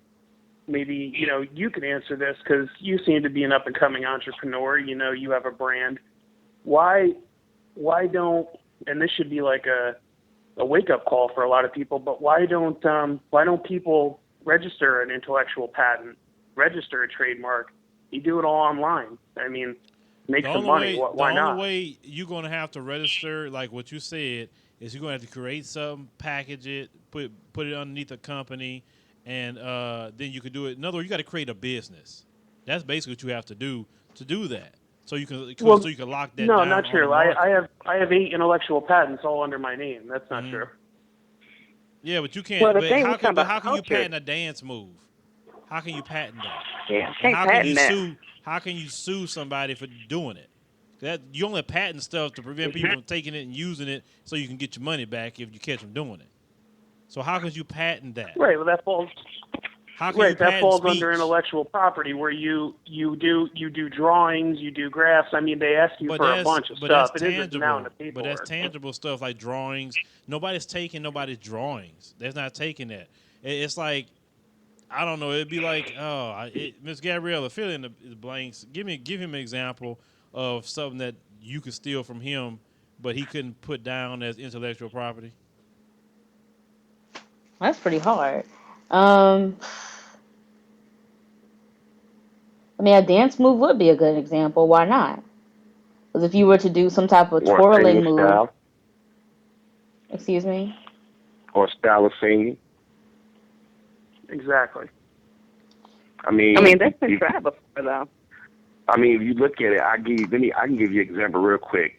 A lot of people are making jokes about it now. About how Mariah Carey and Patti LaBelle and some black women, they sing with their hands. And because Mariah Carey does it so much, you see a lot of young white female artists doing it now, thinking that's going to make them sing better. So now on comedy shows, you see that as a joke because they see so many people emulating that. So that's one way of stealing something culturally, but then turn around because it looks silly when other people do it. Now it's blowback on it. You sort of get what I'm going with that? I do, but let's take the word, and I'm sure somebody's done this. Even the word twerk, and this is how cutthroat is. If you were to register twerk.com, you'd be a millionaire. And that's one thing I suggest that you all do with your channels. You Harvey, Phil, go on there, register your names and your business, and do it all.com, because somebody will swipe it right up from you. It only costs a couple bucks. Well, Jim, hold on. Everything I do is official. I don't do that. I'm more business minded. I have my own company. Everything that I have is mine. So, well, I get what he's saying, Vasho. Let me tell you why. Because how many of y'all now? I just found this out recently. Y'all know that superhero is trademarked. The word superhero is trademarked by Marvel and DC Comics. No other, if you notice, no other company they use hero or they come up with the equivalent. You can get sued by using the term superhero. The word super and hero is a common word that people use every day, but put those two words together, you can get sued. Yeah, These you could trademark anything. create You could trademark your logo, like on your YouTube channel. Mm-hmm. Like, for instance, if you trademark your logo on your YouTube channel, it's like your individual logo. And if somebody on YouTube use your logo for anything, you can go to trademark at youtube.com and get the whole channel removed off a trademark. You know that? Mm-hmm. Mm-hmm. Yeah, anything that you own. That's why you notice some people. That's why some people don't use these troll channels anymore. They don't use people's actual names anymore because I was reading somewhere where Google got a lot of lawsuits where people was making fake accounts using people likenesses and stuff. See, what happened is you have a lot of people in that slick, like a lot of corporations. I'm telling you, they have departments where they just have people come up with just creating names and ideas. So if say you and me come up with something and we think we geniuses and we the only one that came up with it, guarantee one of these big Fortune 500 conglomerates, they got it done. Trust me on this one. Well, see, that's why they need to break up these monopolies, because you have Clearwater that owns radio stations all across the country, and they got deals with Sony and Arista, and they play the same music over and over again. Channel. So no small radio station can. Pardon me? It's Clear Channel, not Clearwater. You're talking about Clear Channel is one of the biggest. Clear Channel. I'm sorry. Yeah, I'm thinking about Clearwater. I'm thinking about Clearwater, Florida. I'm sorry. Thank you. Clear Channel, and they have this monopoly, and a lot of people don't realize that during the Clinton administration, that's why I keep telling black folk, he wasn't our friend. He made it with these monopolies. I mean, how many people know that Disney owned ABC, ESPN, have stake in Lifetime? How many people know that Comcast owned NBC, MSNBC, Bravo? I mean, a lot of these big corporations own a lot of these people. That's why you can't get the independent stations anymore. This is why it's harder for people to get in to these create new things. Because right now they try to keep it where people like you and I won't be able to get on the internet anymore and make money or attempt to make money. Well, let me tell you something else that's going to trip you out. Go ahead, I'm sorry. I found out, like maybe the other day, but this dude that's in the music industry, producing and stuff like that, I've been talking to him a lot. And he told me 97.9 The Box is one of the main radio stations here in Houston. Do you know, like, the person that makes the decision, the final decision on what goes on the radio, do you know it's a white chick? And if she don't agree to that, well, what she think is real hip hop music, it ain't going on. I was tripped out. So a lot when I of heard that misogyny that you see, I said, really? I said, really? He said, yeah, man. He said, she's powerful. He said, if she don't like your music, well, that's to sell ads. Huh? That's to sell advertising. No, not advertising. No, not advertising. Through her, yeah, it's nothing to do with advertising. She decides what records get played, not the advertisers. That's a different department. She decides if your record gonna get on 97.9 The Box. Period. If she don't want it on there, you not getting on there, and you gotta have radio play. So this woman decides what gets on. So this misogynistic is on there, but then at the same time they yell that people are being sexist to them. But a white, go figure. And this is radio. And check this out though. Radio 1 owns 97.9 The Box. Radio 1 is with Kathy Hughes. You know who Kathy Hughes is? Mm-hmm. Okay, so it's a black company. You can't say it's white people. It's a black company, but you got a white chick making that decision. Guess what? Warner Brothers got bought stake in her company, so she only has a percentage. She has a board of directors she got to answer to now. A lot of people don't know that TV One and Kathy Hughes partnered with Warner Brothers. That's how they was able to get some of their first run shows. Right. And Kathy Hughes did. The people down here in Houston, no journalists was mad what they did on news FM 92.1. That was the only news station we had here in Houston, and it was good. I would listen to it in the mornings when I'm driving sometimes different places to get caught up, and just from one day to the next, she shut the station down, laid all them people off, and said, the people not listening to news channels like that anymore. It's not making the money. And they changed it like first to all Beyonce channel. Then it went to now it's old school hip hop now. That's what it is now. So, just music. Well, I don't know if you guys heard about this radio station here in Chicago, the Chicago area, WVON. It goes all it streams all over the internet now. It goes all over the country. It's the oldest AM, one of the oldest black radio stations. Yeah, AM. It's AM. I think that's it's the same. I think I was on that 14 station one time, Harvey, with Ryan Fest. Didn't Ryan Fest got a show on there? Yeah, Ryan Fest got a show. Okay. Roland Martin was on there before he went to Tom Jordan and went to CNN. Most of the people, Reverend Jackson's daughter was on there at one point. Al Sharpton has a show on there. And I used to call on there all the time. But the thing is, and they say there's no need for black news. That's bumped because you have people all over the country calling in to that station all the time. I think what it is that we allow people to feed us crap. Because I don't know about you. I like the news. As a matter of fact, if we didn't, I don't think me and you would be doing the videos we're doing if we didn't like the news. Yeah, exactly. We need an outlet. And we need an outlet to show.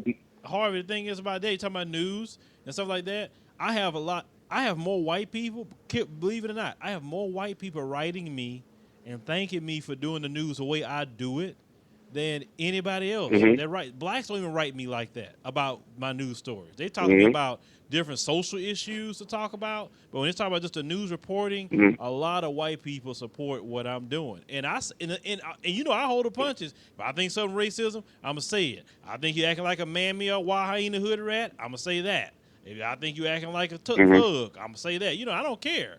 But yet they write me and tell me they like what I do.